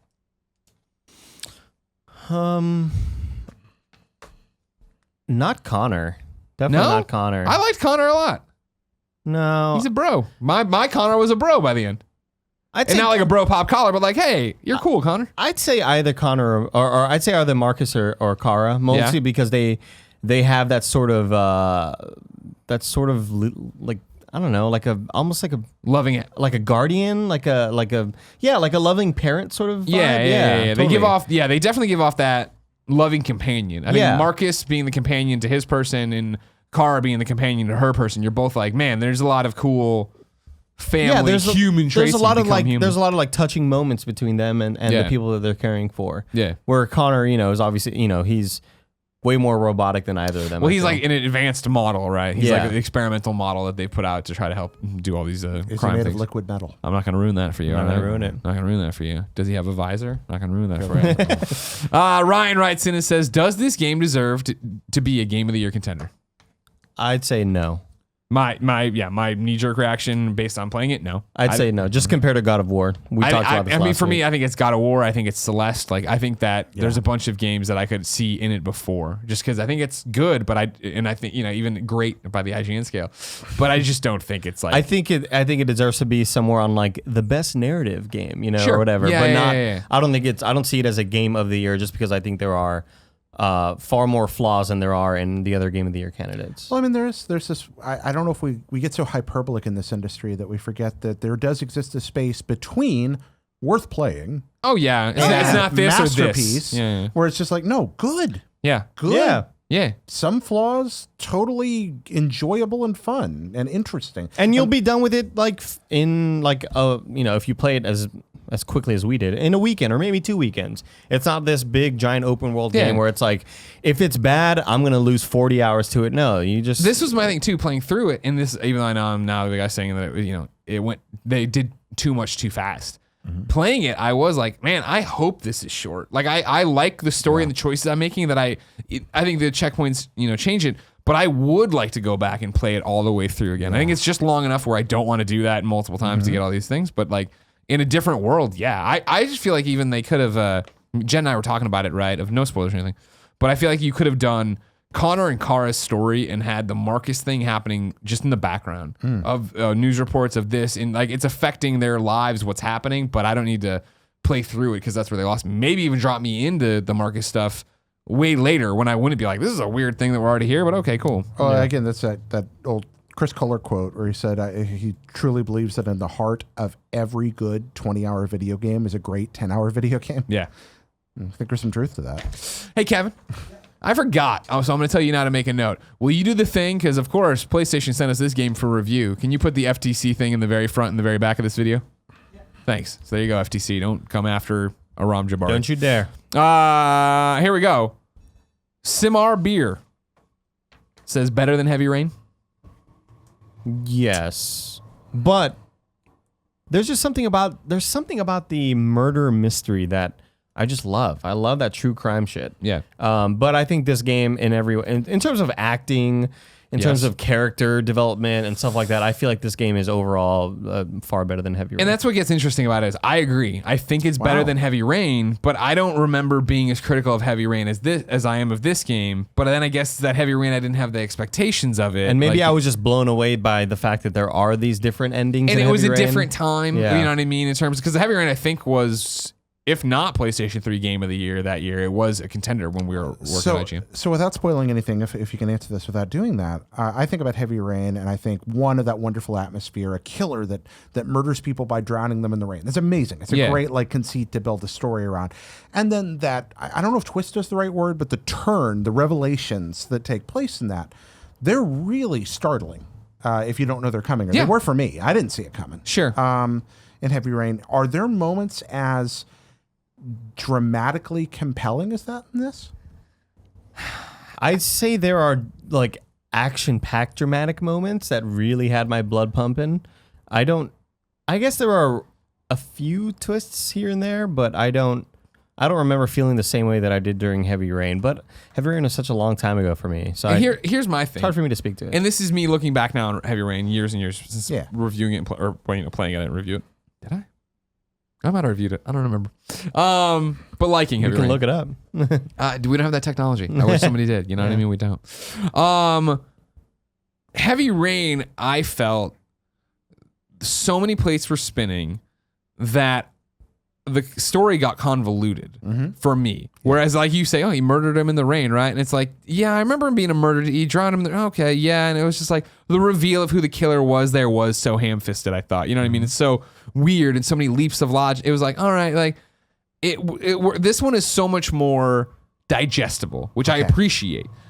Now, the moments, there is a big, in quotes, moment that if you're paying attention, I think you piece together before you get there. Yeah. Because for me, it was very much like now Chris Roper reviewed Heavy Rain. Okay, good. Yeah. The Roper Report, what up? There was this reveal in Detroit, the big one I can think of, similar to the killer in Heavy Rain, right? And there had been enough comments already about it that like I was like, I think I was, hey Jen, this is what's gonna happen. And then when it happens, it's like, okay, well, I kind of saw that happen. I don't know why I didn't see it coming at all. And when Did it get you then?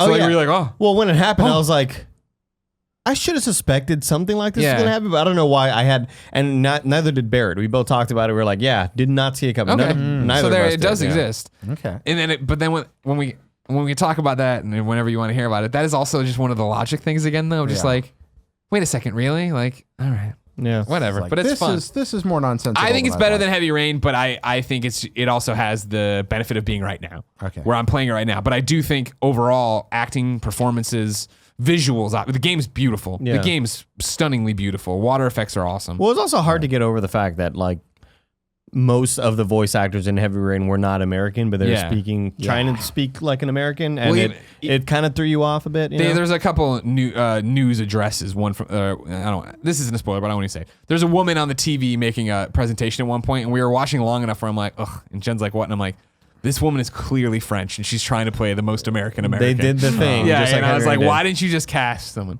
Overall game of the year that year, Heavy Rain was in the running. Yeah. Oh, there we go. But I think it didn't. Let me look. Oh wow, what a year! It was Halo It Reach, probably Heavy lost to Rain, Mass Effect 2. Oh yeah, Red Dead. Oh no.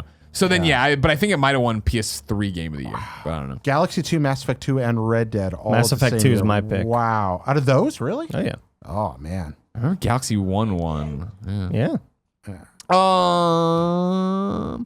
Kai says, does the game have a narrative structure such as in a Telltale game, where all branches eventually fold together in the end, or does it spread out from beginning to end? If I can jump in, I think he means what I was talking about, right? Where you started in one place with the Telltale game, you bow out, and then you always come back to the same ending, right? Spoilers for fucking Walking Dead season 1. Lee is always going to die or be a zombie, but he's dead at the end of it, right? I would say this doesn't do that. This does not do that. This Okay. does the flow chart, and you pick up and keep going, and you at no point does it say, all right, everybody come back. This is how it's going to end. Your endings can be more. My ending was far different than what my roommate's ending was. I can't wait to hear your ending. And like the three different characters all had very different things happen to them. Yeah. It was cool. Impressive, man. I wonder if we should do just a spoiler part at the end of this. You can leave if you don't have it ruined for you. Because I want to know, but I also don't. What was the embargo? Are we allowed to talk about endings? You have to. The PlayStation trophies are. I'm totally willing to hang around. I don't mind. We're not hanging going to do it around right as now. We well. won't do it unannounced. So we'll make a big deal if we do it. But I'm going to talk pull a now. Gettys. I'll be right back. Oh, you got to pee. Too many LaCroix. Steven says.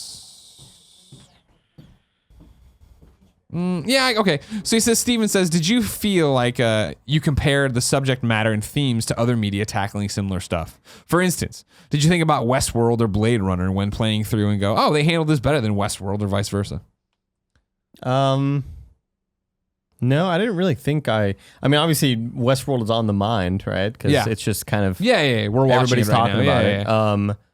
I do think Westworld handles probably everything better. I feel like just in terms of like how I don't know. That's a tough question. It is a weird one. I did think about Westworld, I think, just in terms of hosts and these androids, but I really thought they did an awesome job in this game of crafting a world where, cool, this is what it is, and these are the real ramifications, and these are the unemployed people because of androids, and here's why people are mad at androids. Here's where it's set up. Here's what is happening is that if Marcus is going to rebel. Here's what it means for everything. Here's how there's a realistic response, I feel, to what would happen. Yeah, I guess with Westworld, they serve one purpose, and it's to entertain. It's to play a role. To push them guts. Punch them guts. But in this world, they're everybody. They are employees. They are housekeepers. They are whatever. They're not just a theme park entertainer, sort of thing. So I do think, and I think that's different another there. interesting wrinkle to how they use them is as I'm watching these androids populate the earth and what they do with it. It was a very thing of like, wow, this really is the next step of Alexa. Where it's like if they did put out, obviously not this advanced of a model right away, but like Gen 1 model of this, they'd be like, yeah, okay, cool. Clean the house, walk Portillo, do the, I mean? Like give it remedial jobs around the house, like not send it off for like paint and all this stuff. Like we're not going to get there right away, but like, that is an actually cool idea. yeah, I think they did a great job with just crafting the city of Detroit and what it looks like and what poverty looks like and what being without a job looks like, and all that stuff. I think you could tell they put a lot of thought into it, and I think that's one of the better parts of the game. And you're talking about that Alexa. I feel like almost like a puritanical like minister on the prairie from a Western. Yeah. Because Angie and I have talked about it. I'm like, I won't have it in my house. Yeah. Like, and it's not because I'm biased against artificial intelligence, although I do think we don't give that nearly the gravity of thought we probably should. But I don't like it being there listening to me. Are you an Alexa guy? Oh, I love it. Yeah, You I got, got it? You got it? yeah, I got the Amazon Echo in the kitchen, and then we have a Dot in the bathroom. I can't do it, man. Yeah? I don't want it in there. I It don't doesn't. want to It's hear not me. listening. Like it's not doing that. It is listening. No. It's Well, I know. absolutely listening. No. There's a great Reddit thread I'll send to you where it's an actual smart person who develops technology, Yeah. totally tearing it apart. Of like, no, it is not listening to you all the time. You have to say the keyword because it only has this many megabytes, so it can't do this, so it can't store that, so it can't be listening. It listens for the key phrase. Here's a crazy moment. Yeah. Last week on Gamescast, we were talking about some fucking game.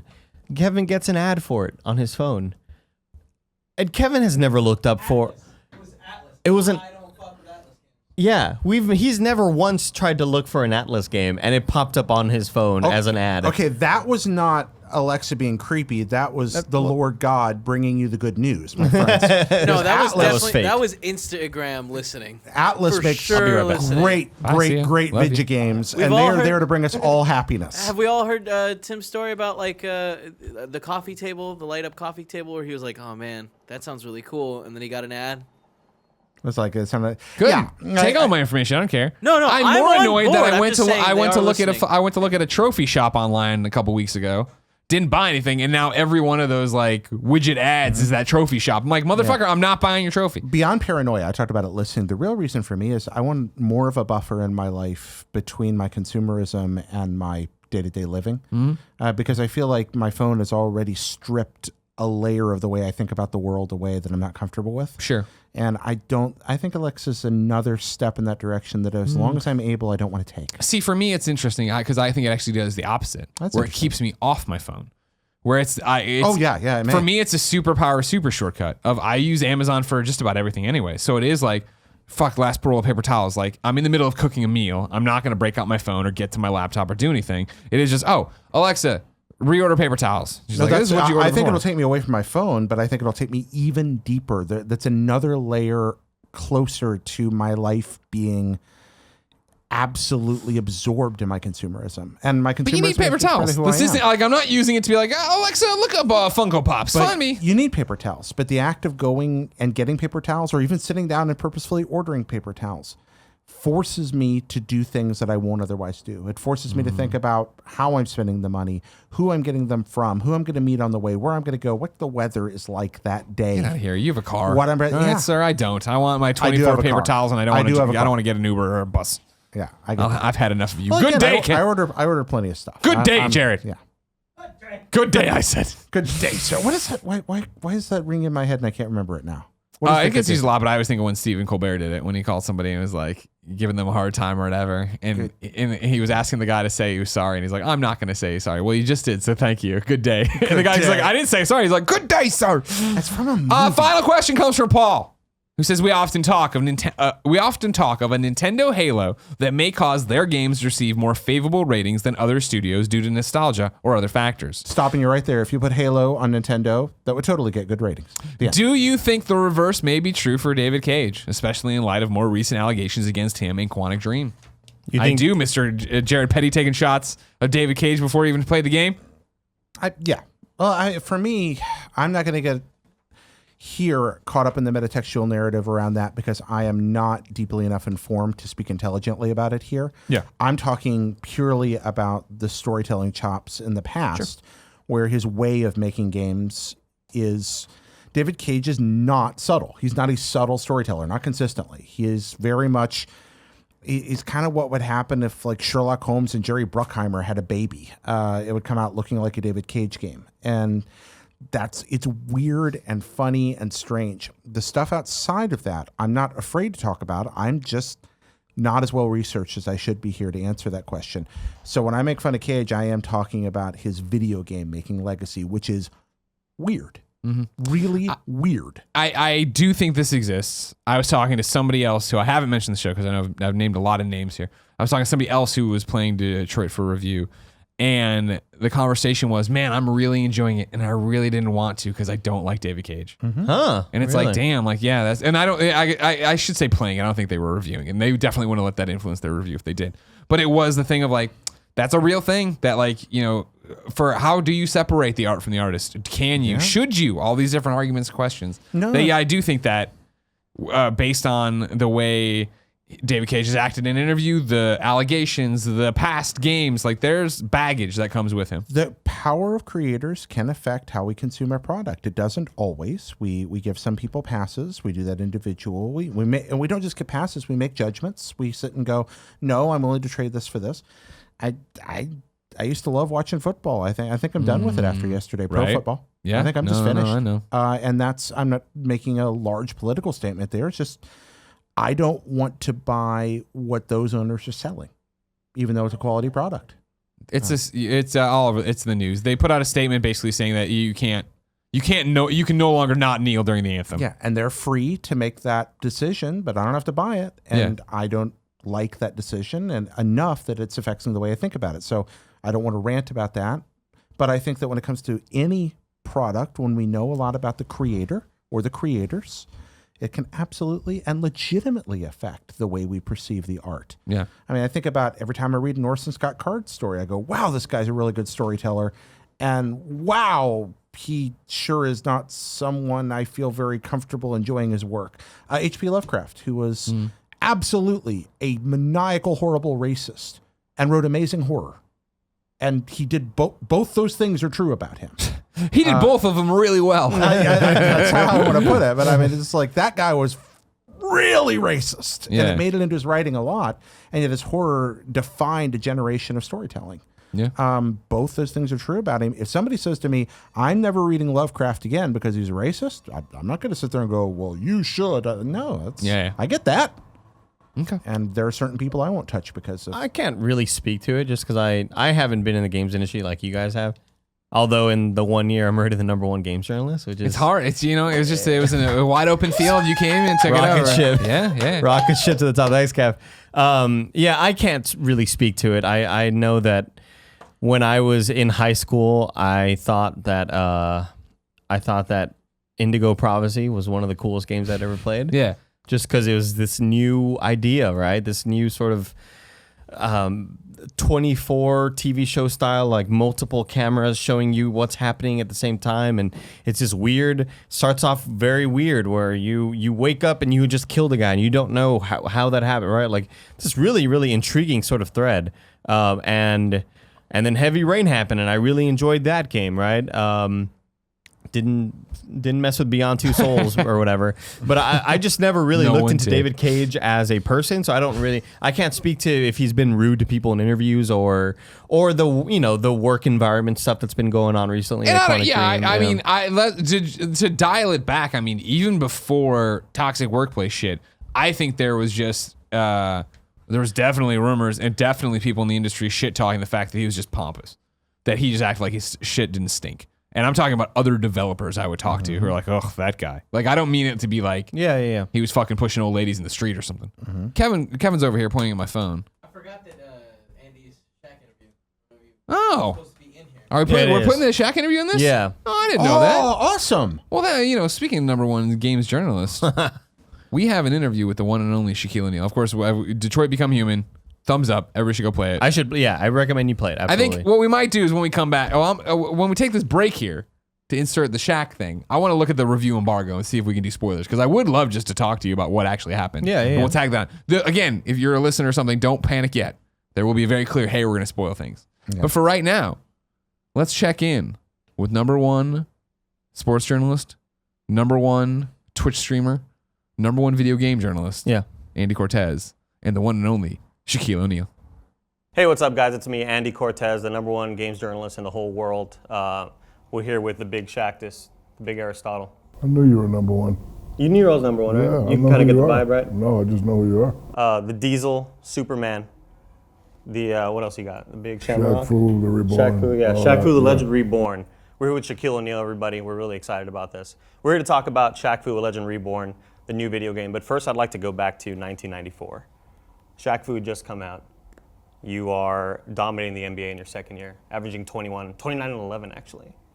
29-11? 29-11, yeah, 2.4 blocks. Pretty good for your second year, Yeah, right? pretty good. And it's 1994. Is that the height of celebrity, where you are not only killing it in the NBA, but you also have your own video game? It wasn't the hype, but it was, me starting to learn how to maximize my potential. Right. And the crucial mistake I made with the first video game is I haven't heard of the word digital yet. So everything I was still doing was analog. Because I used to play Sega games in college, and there were the block figures and this and that. So I figured that was still the norm. And then we created Shaq Fu on the death of analog and the birth of digital. And I didn't know what digital was. And then that same year it came out with all these different games and different graphics, and Shaq Fu got kind of lost in the rubble, but he's back now. He's back. Just broke my sternum. How was this game pitched to you? The new game or The new game, Shaq Fu: Legend Reborn. Well, a couple friends of mine said, hey, we need to redo Shaq Fu. One of the designers and gamers played it when he was a youngster, and he thought it was a cool game. And he said, we want to bring it back. And for years I was like, nah, I don't want to do it, because having kids, you see different graphics, you see different technology. Every time a new game comes out, I'm just amazed at what's going on. I didn't want to go through the same mistake, but he finally convinced me, and it's been a couple years in the making, and I think people will like the finished product. Fantastic. So 1994 obviously was a pretty big moment of celebrity for you, but now in 2018, not only do you have this new game coming out, you're also in this new Uncle Drew movie, and you are also one of the stars of probably my favorite basketball analysis shows, NBA on TNT. How do you compare those levels of stardom? I don't compare them. I've never considered myself a superstar. Just a regular guy that works hard. I listen to the powers around him. I have a Cynthia, I have a Lucille, I have an Uncle Jerome, I have an Uncle Mike. They keep me out of trouble. They guide me down the right path. And, everything is great. And we always live by the simple slogan of, it could be worse. Sure. So I know there's a lot of guys in my position that when they get done playing, they don't have anything to do. So, the fact that I'm still working and I still own things, and I'm smart enough to do the right thing most of the time, it's very refreshing. But again, I have a panel that always makes me look good, but I never consider myself one of those big time superstars, just a guy that listened, and people recognize me. What character would you rather play as? Or what character do you think is the best gaming athlete? Shaq in Shaq Fu: Legend Reborn, Bo Jackson in Tecmo Bowl, Michael Vick in Madden 2004, or Michael Jordan in the 1994 Super Nintendo Classic Chaos in the Windy City? Well, Shaq Fu was a better game. Shaq Fu, clearly, right? Clearly, by far. Did you think that 0.4 second shot was going to go in against the Spurs? I'm a big Spurs fan, and he really kind of broke my heart that game. No, I was kind of upset because Duncan was killing us all night, but I wasn't guarding him. So I told Phil, I got him. I was all over him. He hit that fall-away shot. It was incredible. It was a bullshit shot, but he hit it. I was all over him. I was saying to myself, he's not going to score on me. I was right in his face, and he threw it, and it went in. I was like, damn. Yeah. I ran around my house. I thought the game was over. Yeah, I did too. And then Phil called a play for Kobe. I was the second option for spin off lob. Right? Yeah, they doubled him, and I wasn't open, and then they left Fish open. He got it and threw it in. And then that's when I said one lucky shot begets another lucky shot. Yeah, exactly. I love the back and forth that you and Charles Barkley have on NBA on TNT. One thing, you're always sort of jabbing him, hey, I have rings, you don't. It's not a jab, it's a fact. It is a fact, correct. Yeah, absolutely. But one thing that you don't bring up enough, and I think is good ammo for your arsenal, is that Shaq Fu is still talked about today, right? Not only because of the new game, but because of how it just has a sort of this resonance amongst gamers. But nobody talks about Charles Barkley's "Shut Up and Jam" on the 1994 on the Sega Genesis. Nobody talks about that video game. He had a game? He had a game. I didn't know that until I Googled it, Shaq. Yeah, I never knew that either. It's crazy, yeah. So I think. What's it called? Shut Up and Jam? Shut Up and Jam. Charles Barkley, Shut Up and Jam. Nobody played it. And so I think you killed it because we're still talking about Shaq Fu and he's not. Shut Up and Jam. Yeah. You're a spokesperson for the General. What's he like? General is very. Is he a cool guy? Cool guy. He's not that small. There's a lot of muscles. That's what I thought. Yeah, nice guy. Okay. Really nice guy. Fantastic. It's crazy sometimes when I'm out, people ask me, where's the General? But I have no idea what the General is at. like he's a real guy. Oh, I thought. Yeah, hey, where's the general? Well, I don't know. I thought it was just based off of a real person. Oh, okay. Do you have any words of advice for me? Well, I just hit 30 years old, Shaq. But I still feel like I could come off a bench and play meaningful minutes in a playoff game. I still have this NBA fever dream. I'm only like 6'1", maybe. Maybe some people might say 5'6". I would just tell you, give or take. if you're dreaming about making an NBA, you need to wake up right now. Oh, okay. Wake up. Oh man. All right. Well. Wake up. Thank you, Shaq. I appreciate it, guys. Not that easy. I appreciate you your words of advice. I'm still gonna keep trying though, because I still feel like I got hustle. Thanks for watching, guys. Tune in. He's the number one guy. Number one world games journalist, Greg Miller, Tim Gettys. Back to you, man. Wow, what a great interview with Shaquille O'Neal. Now, the funny thing is that the interview's great, obviously, but you did a morning show where you talked about all the shenanigans surrounding it. Yeah. So you can go to youtube.com/kindafunny, check all that out. All right. Also, while we were cut away, we read the thing for what we are allowed to spoil. We cannot talk. Yeah. Can't say anything. It's very clear, like, please don't talk about all the endings at the end. Like, oh shit, okay, we shouldn't talk about all the endings at the end. We won't do that. We So won't no do that. spoiler cast for that. Not yet. Yeah, exactly. One day though, we'll get to there for sure. Maybe. Yeah. When are we allowed to? Well, I think it just says please don't spoil that for your viewers or well, they say readers, of course, because they're old people, they're old fogies like Kevin. Yeah. I like reading. Please don't. I'm young. It's your birthday. Kevin, you turn 38 tomorrow. 38. And you look 44, Kevin.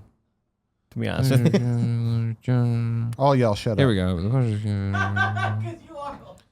Yeah, I'm I mean, actually honestly, here's the thing. I feel like we could do it because it'll be out. Oh, that's the hitch probably because it's Thursday still. The review embargo. Everyone doesn't have the game. old. That's right. We should just Games Daily next week. We'll do a Games Daily where you just come Okay. in There and we we cap it off that way. That all sounds right? great, yeah. Is that okay? Look how cool this looks. Ah, jeez Louise. Look how cool this looks. Because I spin it, Yeah. and when I push it down, and I could. Oh wow, that is actually cool. Right? That is really cool. I do like that.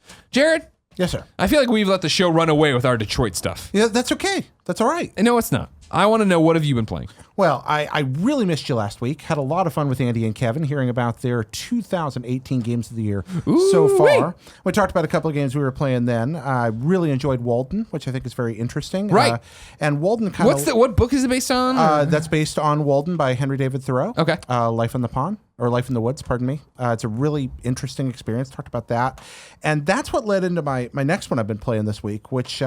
so I discovered Walden through each and every weekday on Kind of Funny Games Daily. Right.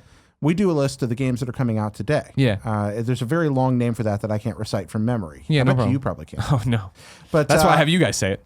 yeah, so we have the list every day, and I encountered Walden the game through that while talking with him. We're like, that's an odd name, and the developer reached out, and suddenly like, whoa, this is a really cool thing.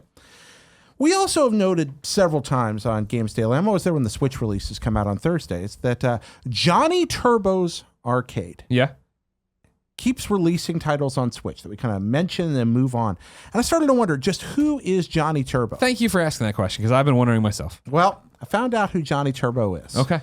Johnny Turbo, not just the mascot for marketing the TurboGrafx 16 in America in the early 1990s, but also a completely different entity, a human being person who has created a number of emulated releases of old Data East arcade games on Switch.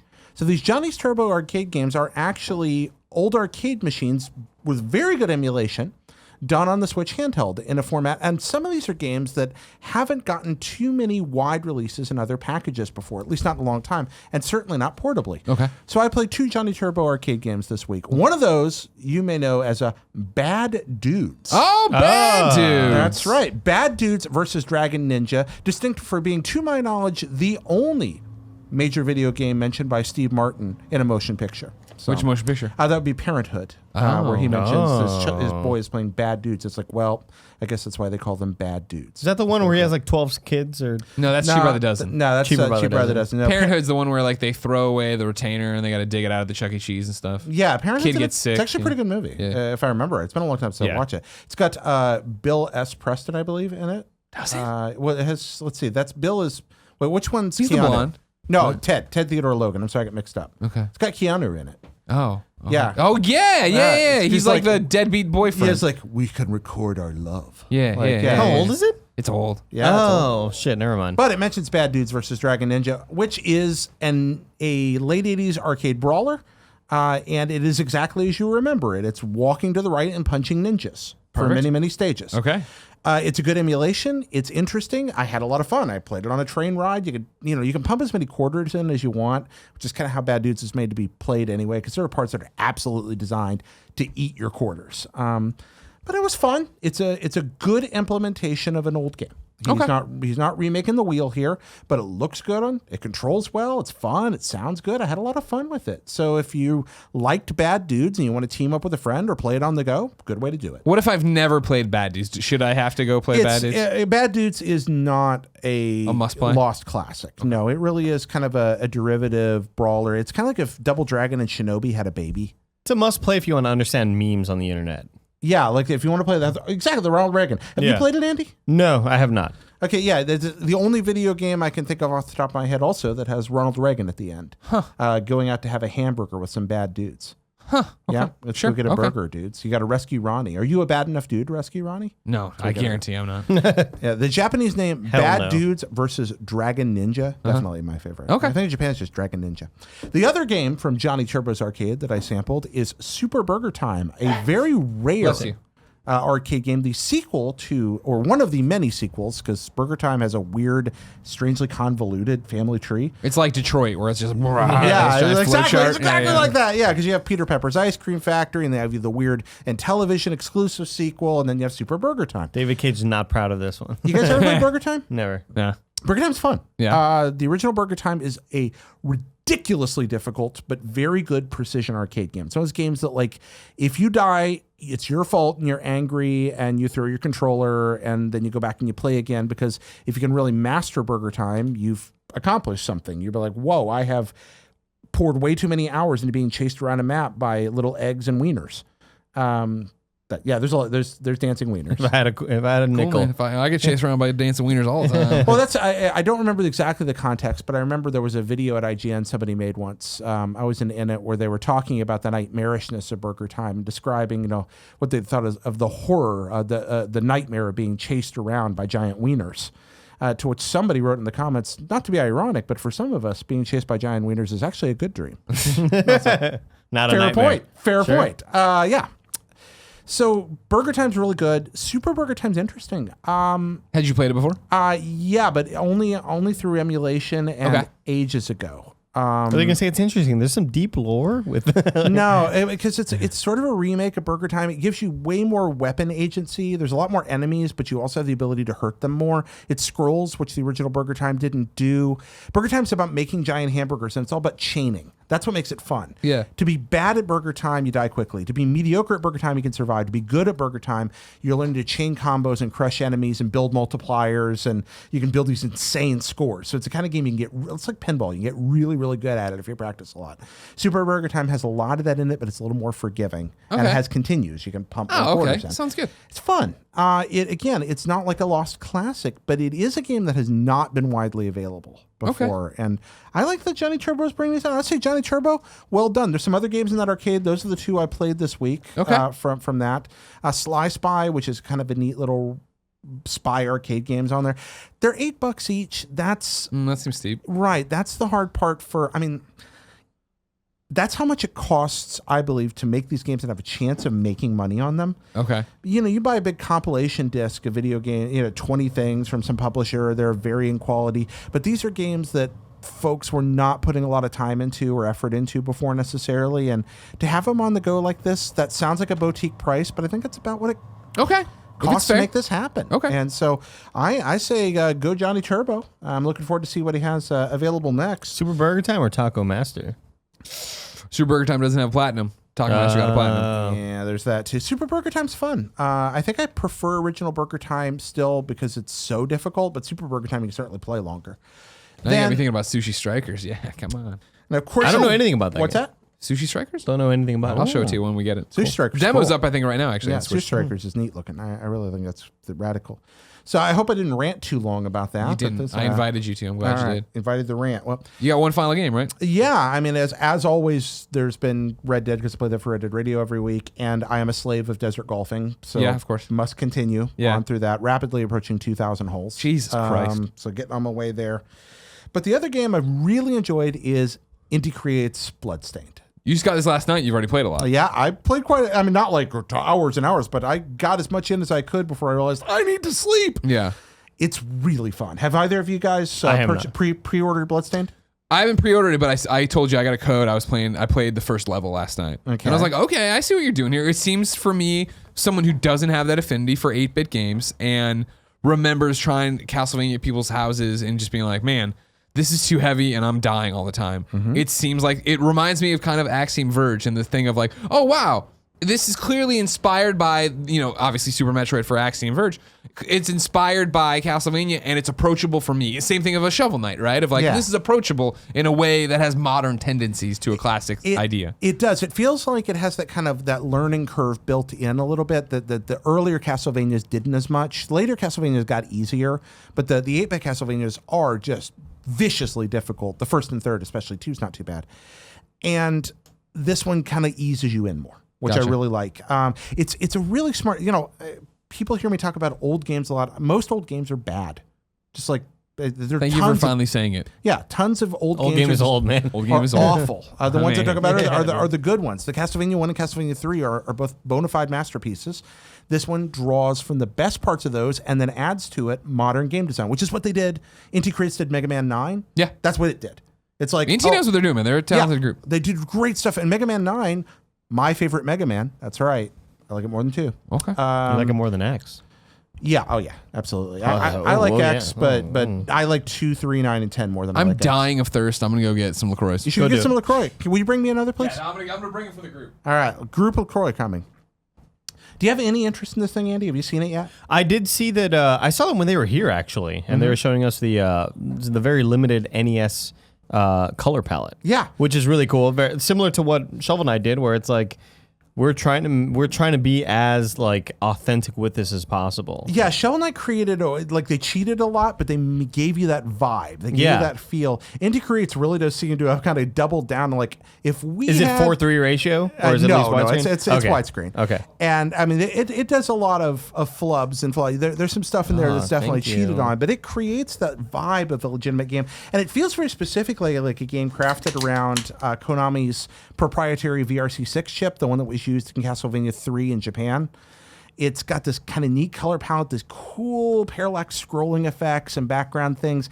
It feels like if just right there at the end when NES games and Famicom games were just blurring the line to 16-bit, but still had these kind of glaring things they just couldn't do. They embrace that. And they make the game feel that way. There's not a lot of enemies on screen at once most of the time, but what's there looks really good. The art direction's superb. The weapon design is great. Multiple characters. And as soon as you start playing through, you see stuff, you're like, I can't get in there. I can't get up there. I can't go through this thing. I just burst a wall, but I can't go under. Well, it's because there's multiple characters. As you play through the game, you pick them up, then you go back and play through earlier levels. And suddenly there's new pathways available and new stuff to find. And I'm not done with it by a long shot, but my initial impressions are very cool. It is, obviously, there's been some talk about the fact that didn't get out on all platforms as quickly as they wanted for people who had ordered it already on Kickstarter. I was a backer like that. They did the best they could by releasing Steam keys for those people to give them time to play until it came out across all platforms. I was playing on Steam right now. It's sounds like that Mighty Number 9 problem. Yeah, and not going to touch that with a 10-foot fall.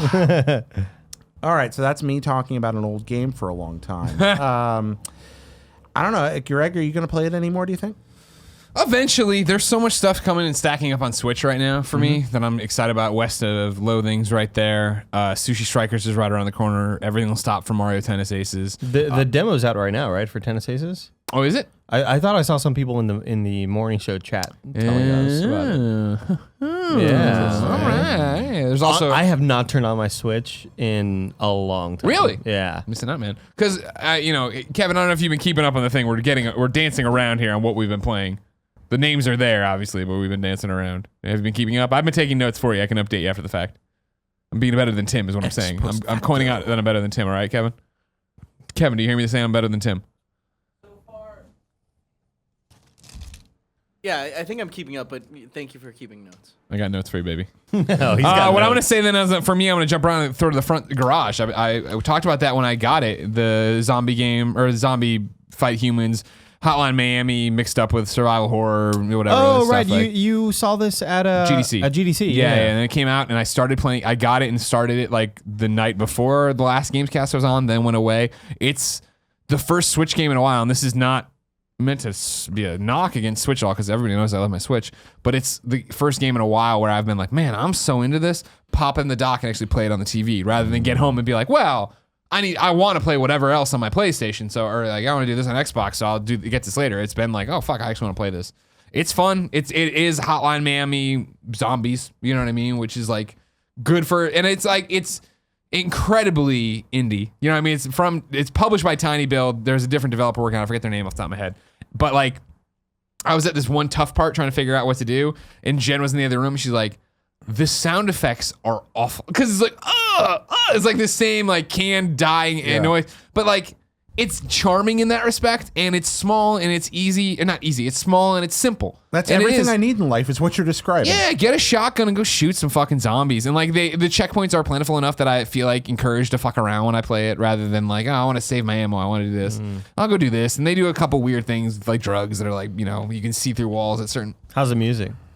It's all right. It's fine. Oh. It's not like it's not like Hotline Miami on that or anything. It's very much it is trying to do a lot of those things, not doing them as well, but doing it in a way that I keep wanting to play it, but I keep coming back to it, right? And I've jumped around. I have a whole bunch of things on the Switch that I've been jumping between, but like that's the one I actually put time into and do. But I just downloaded a couple other things. I keep carrying the Switch with me because I feel like every day some other game that I wanted on the Switch has finally come to the Switch, and now I got to get there. However, I was gone at Judges Week. Those embargoes, of course, for games I saw before E3, most of them lift the week of E3, so I'll probably do another video. It's like the 5 best things I saw before even E3 even started. But the PlayStation embargoes are all up from the PlayStation event there. So first and foremost, played Days Gone. I'm super in. Like it. I think I wouldn't say I never would have told you I had no excitement for Days Gone, but it was that thing of, is it just another million zombies run at me? I mean, I know it's Sony Bend, who I like. I know that it's Sam Witwer, who's friend of the show. Like, there's a million reasons on paper you should like it. It's weird. I just feel like this game has been set up with so many things opposing it for no real reason. Other than that, it's zombies. The real reason is the fact that, oh man, it kind of looks like Last of Us, right? Oh, there's zombies. There's, you know what I mean? Yeah, like that's the reason I think people are. Can Sony have 2 zombie games? What's going on with this? You know, blah, blah, blah. I think that's been the biggest thing, and I think it hasn't. I even playing it was my big thing. And when we talked about it, Andrea and I, on Games Daily, somebody wrote in and was like, well, do you agree with the people who are saying it's the people who haven't played it, the audience is saying, hey man, this reminds us so much of The Last of Us. And then people are playing it and saying it doesn't remind us of The Last of Us. Yes, that's how me and Andrea both felt. And for me, and I think this is the biggest compliment I can pay the game, for me, the game it reminds me of is Red Dead Redemption. Oh. Because for me, it was like, all right, start the game. Dropped into beautiful Oregon, and it's like dark and like, but I'm in the woods and all the stuff. I'm at a camp. It's like somebody else's camp. I talked to this woman who wants me to go get zombie ears, whatever. But then I did a thing where I just wandered around camp and looked at other people. You mean freakers? Sorry, my apologies, freakers. Thanks. Gotcha, and saw their names pop up and it was that thing of, I think I was expecting NPCs on the level of an Infamous game where they start repeating, and like no one repeated in this camp. Everyone looked like they were there with a purpose. They were there with a reason. They were there with a backstory. And then to get on the bike and ride out into the open world and be like, wow, so much cool shit is happening here that isn't the story, right? I went and I did the story mission, which was go over here, do this thing, bring up the thing for this guy. But then, you know, I got the gas for my motorcycle, and you know what? I'm going to ride in this direction. Like I did in Red Dead the first time I played Red Dead. I'm going to ride in this direction. Just took off the opposite direction of the objective, was going, and as I'm driving, I see something, I stop, and it was a tripwire across the road. Oh. And so I went over there, and like it pops up like, you want to cut the wire, and I cut the wire, and sure enough, 2 dudes run out with guns, and I get into a gunfight with them, right? Kill them, loot their supplies, get on my bike, and then I was like, well, now I want to just go up that hill. Just went up that hill and got up there, and there was 2 other guys up there with their backs to me when I got up there. I was like, oh, fuck, and I started shooting them. They started shooting me, but what they were doing was they were spying on the horde down there. And so the horde heard the gunshots, and now they were all running up here to get me, and they started getting there. I shot them for a while, and there's too many. Jumped on my motorcycle, and then I was like, you know what? Let's just fuck around their logic. Drove around them, kind of hurting the horde, and like going a little bit and having them chase me and seeing, and like, sure enough, yeah, I could totally lead these guys to an enemy encampment if I wanted. Like, you just give them a little bit of time and go. And it was just like, the thing I keep saying about it is the world feels so lived in. The world feels like it's telling me stories and that it doesn't revolve around me, which is what I want. When I stopped in I was trying to find more gas, so this is my one thing. I was like, I don't know. I'll put a pin in that one. I was trying to find more gas, and I drove through a tunnel, got out, and I went into like, this door, went in another door, opened this thing, and I'm just going in random places looking around for stuff. Yeah. Opened one like door that's in this tunnel or this office in a tunnel, and there's a guy who hanged himself. Huh. And it was just like, oh, like there's no reason, and maybe there will be later on, there's gonna be something, but like there's no reason for me to come in here so far. The game would tell me. It's just something they put there to be like, hey, this guy's story ended here. There was a game that happened here. Environmental storytelling. Yeah, that's one of my favorite things in video games. There's an old NES game called Gimmick, and there's this boat you're supposed to get on, and if you run past this 8-bit platformer, if you run past the boat, it scrolls over, and there's this beautiful like seashore with birds flying off in the distance, and all the art there is pretty much just drawn for that one little moment because somebody thought maybe you'd want to stand here and watch the birds, and that. In an era when that didn't happen, that jumps out so much. Yeah. The fact that somebody's just like, this closet shouldn't be empty. So what would be in it that makes sense and it's going to speak to somebody? That's really, really cool. I was not particularly interested in it. You made the Red Dead comparison, and I turned into a GM soldier and went like, bleep. Yeah. A little exclamation point over my head now. Yeah, and I mean, I like this. And maybe it won't be, founded by then, it'll be unfounded opinion. But yeah, it's just, what it did, pulling the pin back out of the thing from a while ago, right, is that for me, I think it's one of the reasons I'm not feeling State of Decay 2. And State of Decay 2 is so much just State of Decay 1 again. And Days Gone is borrowing the elements I really like from State of Decay, but putting it into an open world, beautiful, story-driven game. Whereas, like, yeah, I don't mind getting gas for my bike, or like, yeah, my bike's gonna break down, I'm gonna need to go get supplies to fix it. That's cool, right? And then like State of Decay is all the time, oh, these motherfuckers ate food, or they stole my supplies, and it's like, how's that motion blur on Days Gone? Yeah, it's there. Cool. There's motion happening. Yeah, sweet, man. Sweet. But I don't know. It's just I was more impressed with Days Gone than I thought I'd be. I feel like the way that you're describing sort of hurting this zombie horde and having all these systems with the environment, like it seems like sort of a Breath of the Wild-ish playground, where in Breath of the Wild you could play with the weather. Like, is there anything like that where you can sort of just craft your own thing with? And we see all these crazy videos with people doing hilarious shit with bokoblins and stuff. Sure. Like, it seems like there might be something like that. Maybe I didn't get that deep into it to know if that's an actual possibility. You know what I mean? It was pretty clear, like, shotgun I'm using on these guys or that. Or like, the bike. They didn't stop my demo, but the guys from Bend over there know me, obviously. So they came over like, in case it's not clear, like, you're on the worst bike. This is the starter bike. This is, you'll get a better, because it was like not going super fast, but I was still taking it off sweet jumps. Hell and yeah, dude. stuff. Sweet air. I'm just hoping they embrace the opportunity to have you get the best bike, climb on, and then Bon Jovi's like Steel Horse starts playing. Hell yeah. And you ride on. Steel horse, I ride. I'm picturing you like taking zombie hordes to any enemy encampment, similar to in Breath of the Wild, where you have like you see those clips of the big moblin fighting the Guardians, right? Yeah. Like you sort of lead them together, then you just sort of watch this fight ensue, and you see what the AI does to each other. Totally. Like, yeah, and that seems really fun. I totally see myself doing that with, there's a bunch of bad guys over there. Why not go kick this bee's nest and bring them over? Yeah. Yeah. That's cool. I think bees live in a hive too, by the way. Played a bunch of other stuff there. I've talked about it here and there. I played that Astrobot rescue mission. They had a bunch of PlayStation VR stuff. These are the little robots from the PlayLink VR demo kit or whatever. Remember the guys who came in your controller and you threw them around? Playroom. That's what I'm talking about. Not PlayLink. Not just VR. It's a platform with them. It's very cute. Gave me the Moss vibe in terms of like, cool, it's a platformer with traditional controls that I'm controlling the little guy with a cape, but then also like lean your head and look left, You're look the right. fly on the wall, sort of observing. Yeah, like, well, not shit. even that. Just like having to lean into a regular video game level and look around and figure out where to go and That's how cool. to get stuff like that. It seemed fun. It seems like it'd be a good platinum. Played more Firewall 0 Hour, our game from PSX. Hell yeah. It was a new build. It looked way better. Like, I mean, graphically looked way better, had a way better interface, and I think the biggest, or not even the coolest thing for us, I think to people who at PSX saw this is, of course, is the PlayStation VR 8 or 4v4 Rainbow Six thing where you're all in it with guns. When we got there, a bunch of the other judges were like, "You're the PlayStation guy. Like, what should we see?" And I was like, "This, that, and that's cool." And so like people came back from that one and were like, "Holy shit, that was awesome!" And people who I don't think usually play PlayStation VR, like, man, Firewall actually was really rad. So that's exciting. I want to see more of that. That's good. That's awesome. Blood and Truth was there. It was a new level as well. That's the one I always talk about where I threw back the grenade in VR. There was like a Guy Ritchie film, like Snatch or whatever. This was a less impressive demo. This was more of just shooting and stuff, but it was fun. They had Creed there, boxing game, looked not good. Yeah. Not Heard good. about Did that. not, yeah, it's out now. It just looked like the latest Mike Tyson boxing one for Wii U or whatever, like that kind of graphic style. But then in VR, I was like, So you can't have Creed fight Rocky. not that I could see. Maybe eventually, you know what I mean? Dreams was there, but it was the PSX demo. We got to use our hand. We got to play it. We can't use our hands. We got to play it hands on, but It's like a game for a baby. it was. You gotta use your hands. That's a baby's toy.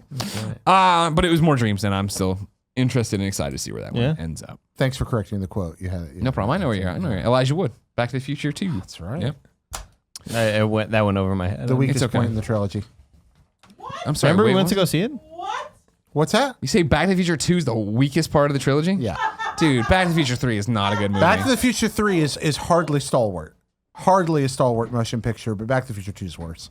Never seen any of them, Kev. You've seen the first half. You've definitely seen the first half. We left. Remember that? You've seen the first half of Back to the Future. What a weird Ladies and intermission. gentlemen, this has been the Kind of Funny Gamescast, episode 172. Thank you so much for joining us. By the time you get this will be old information, but it is breaking for us right now. While we were recording this, Total Biscuit passed away. I know a polarizing figure in the games landscape, but was always very, very good to Kind of Funny. Was in our Twitch chat quite a bit. Had me on the show more than once, and was just a good friend. So, of course, rest in peace to him. And everybody be better to each other, obviously. I know that's a tired Greg Miller saying, but it plays on every side of it right here. So until next time, we love you. Wow. And now we're in the post show. heartbreaking. That And is now we're in the heartbreaking. uplifting post show. Holy shit. You all right? Awesome. I'm okay. Yeah, I'm fine. You know how I get. Thank you very much. Mike says 3 is clearly the worst of them. Yes, agreed. Yes, thank you. Mike is back. Back to the Future 3 makes no sense. Marty should have just taken the gas from the other DeLorean. Oh, Back to the Future 3 makes no sense. three- I three want to is- be clear here. I am not a Back to the Future 3 defender. I am just a Back to the Future 2 hater. 3 is also bad. I am 2's just definitely a worse. Back to the Future 3 defender, where it's like, it's totally different and still a fun movie. Back to the Future 2 is definitely an amazing movie. Back to the Future 2 is You're a a stink mouth. joyless slog You're a through. stink mouth. You got bad taste in movies. You say Everybody you going knows stink that. mouth? Yeah, stink mouth. No, Back to the Future 2 is a movie about, No. oh man, my kids are slightly annoyed. We better go change time. Oops, we destroyed the universe. It's They're total dystopian. criminals. No, it's awful. That's a real bad movie. They're not Other than that slightly big, annoyed. that It's- big it's shark is the Stark- only reason to watch It's Stark's cascade effect where his whole family goes straight to hell. It's His just- son getting arrested, it What? leads to the sister trying to break him out, which is a dumb move. Again, nothing. everyone's You just talk in about jail. things not making sense about the gasoline and the rest. No, Back to the Future 2. You have bad opinions. It's just shameful. dumb. I mean, who can believe Biff is the lord of like an apocalyptic wasteland? Because he took over and had the almanac. No, It makes all sense. That's, It makes does perfect not sense. make any sense. That is a bad movie. You're bad. You're Back bad. Back to the Future 1 though, pretty much the perfect movie. A really good movie, yeah. Yeah, I think like in terms of here's how you make a movie, Back to the Future 1 is just about perfect. It's pretty spectacular. It's one of the best movies I've ever seen. Yeah, no, Back to the Future 1's a perfect movie. Yeah. Damn. He was 33. Yeah. Save the clock tower. Save the clock tower. Let's say, oh, Joey's coming in. Power of love. Yeah, I know. Thanks for nothing. Yeah. Joey, don't start. All right. What did Joey do? Joey, what did you do? What did I do? I slacked saying, can somebody bring me water? And you kept fucking looking at your phone. I don't Cool have Reg Slack did this and left. notifications. Okay, Joey was in there asleep. Greg, check this. Yasmin's talking about a Boba Fett movie. That No, Oh, look finally. at that. Oh, that's have they, interesting. so it's confirmed. I think Ah. that even announcing it's being written is still too early. I want people to be like, "Hey, production has started." You know what I mean? I wonder if they'll let me play Boba Fett. No. You'd be a good Boba Fett. I think I believe would. you as a Boba Fett. Thank you. Yeah. No, Andy, you would make a bad Boba Fett because in the first 5 minutes you'd be like, I took off my helmet. My hair's too cool. Yeah, what's going on? Boba Fett. And they'd be like, that's not who Boba Fett is. He's know what I mean? mysterious. Yeah, exactly. And you'd immediately Take my helmet off. Like, man, what's hey, going what's on? going on? Do you think they're still going to make him have like the exaggerated Australian accent that they give him in the original trilogy that they dub over him? I hope to God that it starts out and it's that Boba Fett, like the little kid that's grown up, and then this other guy just sneaks up, murders him, and takes the armor. And it's like, that wasn't the Boba Fett that you love and care about. It was a different Boba Fett. It was a different Boba Fett, not this whiny little kid who's like, Dad. Yeah. You mean a whiny little kid who was sad that his dad was murdered? No. No, that's Held not even his father's hand. Andy, you know that wasn't what I was talking about. You know that's not what I was talking about. That scene was weird as fuck. Why would he pick up the head? That's scary. The head wasn't in there. The head flew away. Did it? Head flew out. Yeah, the head flew out of the helmet. That's it? Are you sure? Does it? Promise you. Okay. You swear? Andy, you swear to me? I swear. Swear. I did this thing for IGN ages ago where we counted every flip in Star Wars.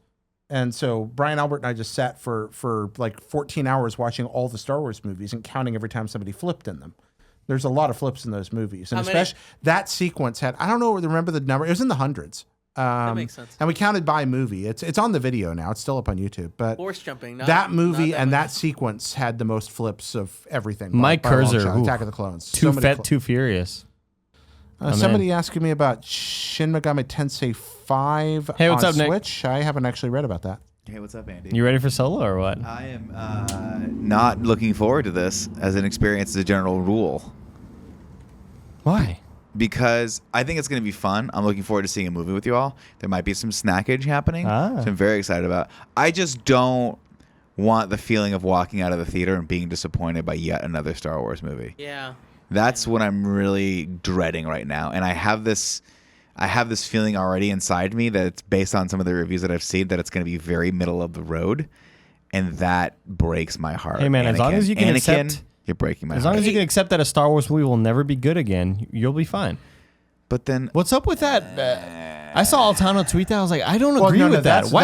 That's not what he said. But why can't a movie be good? Like, Well, It's just that's like not so what he far said. that- What Altano said was, as long as you can accept that no movie's going to be as good as OT, that you're not going to have this world-changing trilogy. Which, by the way, I disagree with. I still think it's possible to make a movie that good. Well, Yeah. he But means what Star his Wars argument was, you're not going to have specifically, the cultural relevance that you had from those movies. I think. I mean, I loved Force Awakens. I loved Force Awakens. I still do. I really enjoyed Force Awakens. I think- I loved Rogue One. Yeah. Thought it was a great You loved Rogue One? Rogue One's fine. I thought Force Awakens was a better movie than Jedi.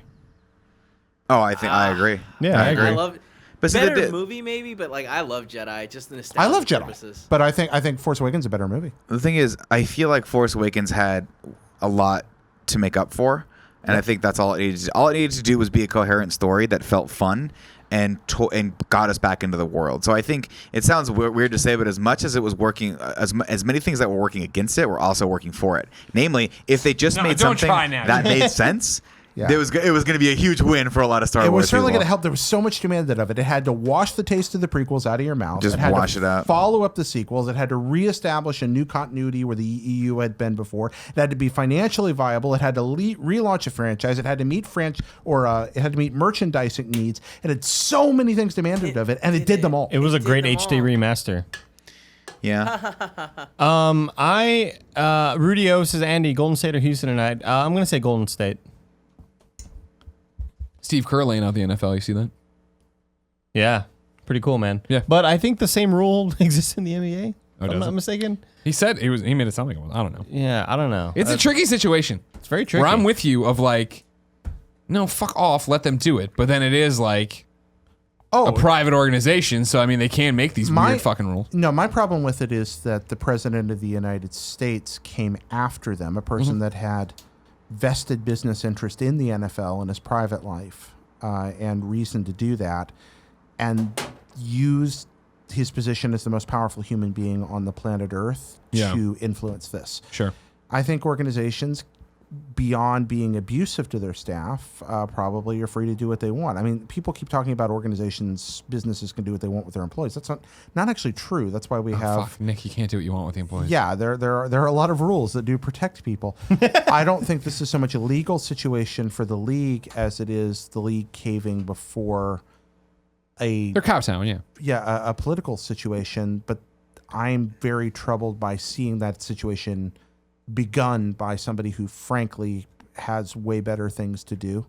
I don't think that the NFL committed a crime. I kind of wonder if he did. Add that to the investigation.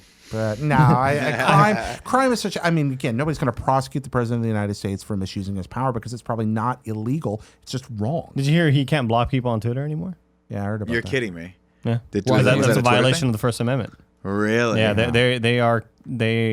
they are looking at Twitter as like a public forum, and if he blocks anybody, you are silencing people. So he's not allowed to block anybody anymore. Whoa, that's interesting. Yeah. There's so many. Nick, push it right now. Go hit him up and see what happened. You see what happened? I'll be honest with you. I'm terrified to tweet anything. Like, I have so many friends who are comics, like Drucker, who always quote tweet the president or quote tweet any like Republican senators or really any senators that they feel are being outrageous. And there's some little paranoid part of me that I'm like, you're getting put on the list. And when they really take over, they're coming to kill you first. Yeah. Comedian, happy man, because they always kill the comics Comedian first. Happy Man. They always kill kill the comics Is that true? You know, It's law. it's law. Are you guys talking about the NFL like trying to make it illegal to kneel?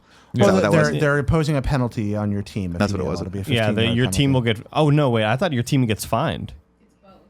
It's a fine and it's a Wow. Okay. That's really wild. Yeah. That's really wild. Now the That's players such an interesting moral issue. can remain in the locker room and not come out for the national anthem at all. They just don't want them kneeling in front of cameras and stuff.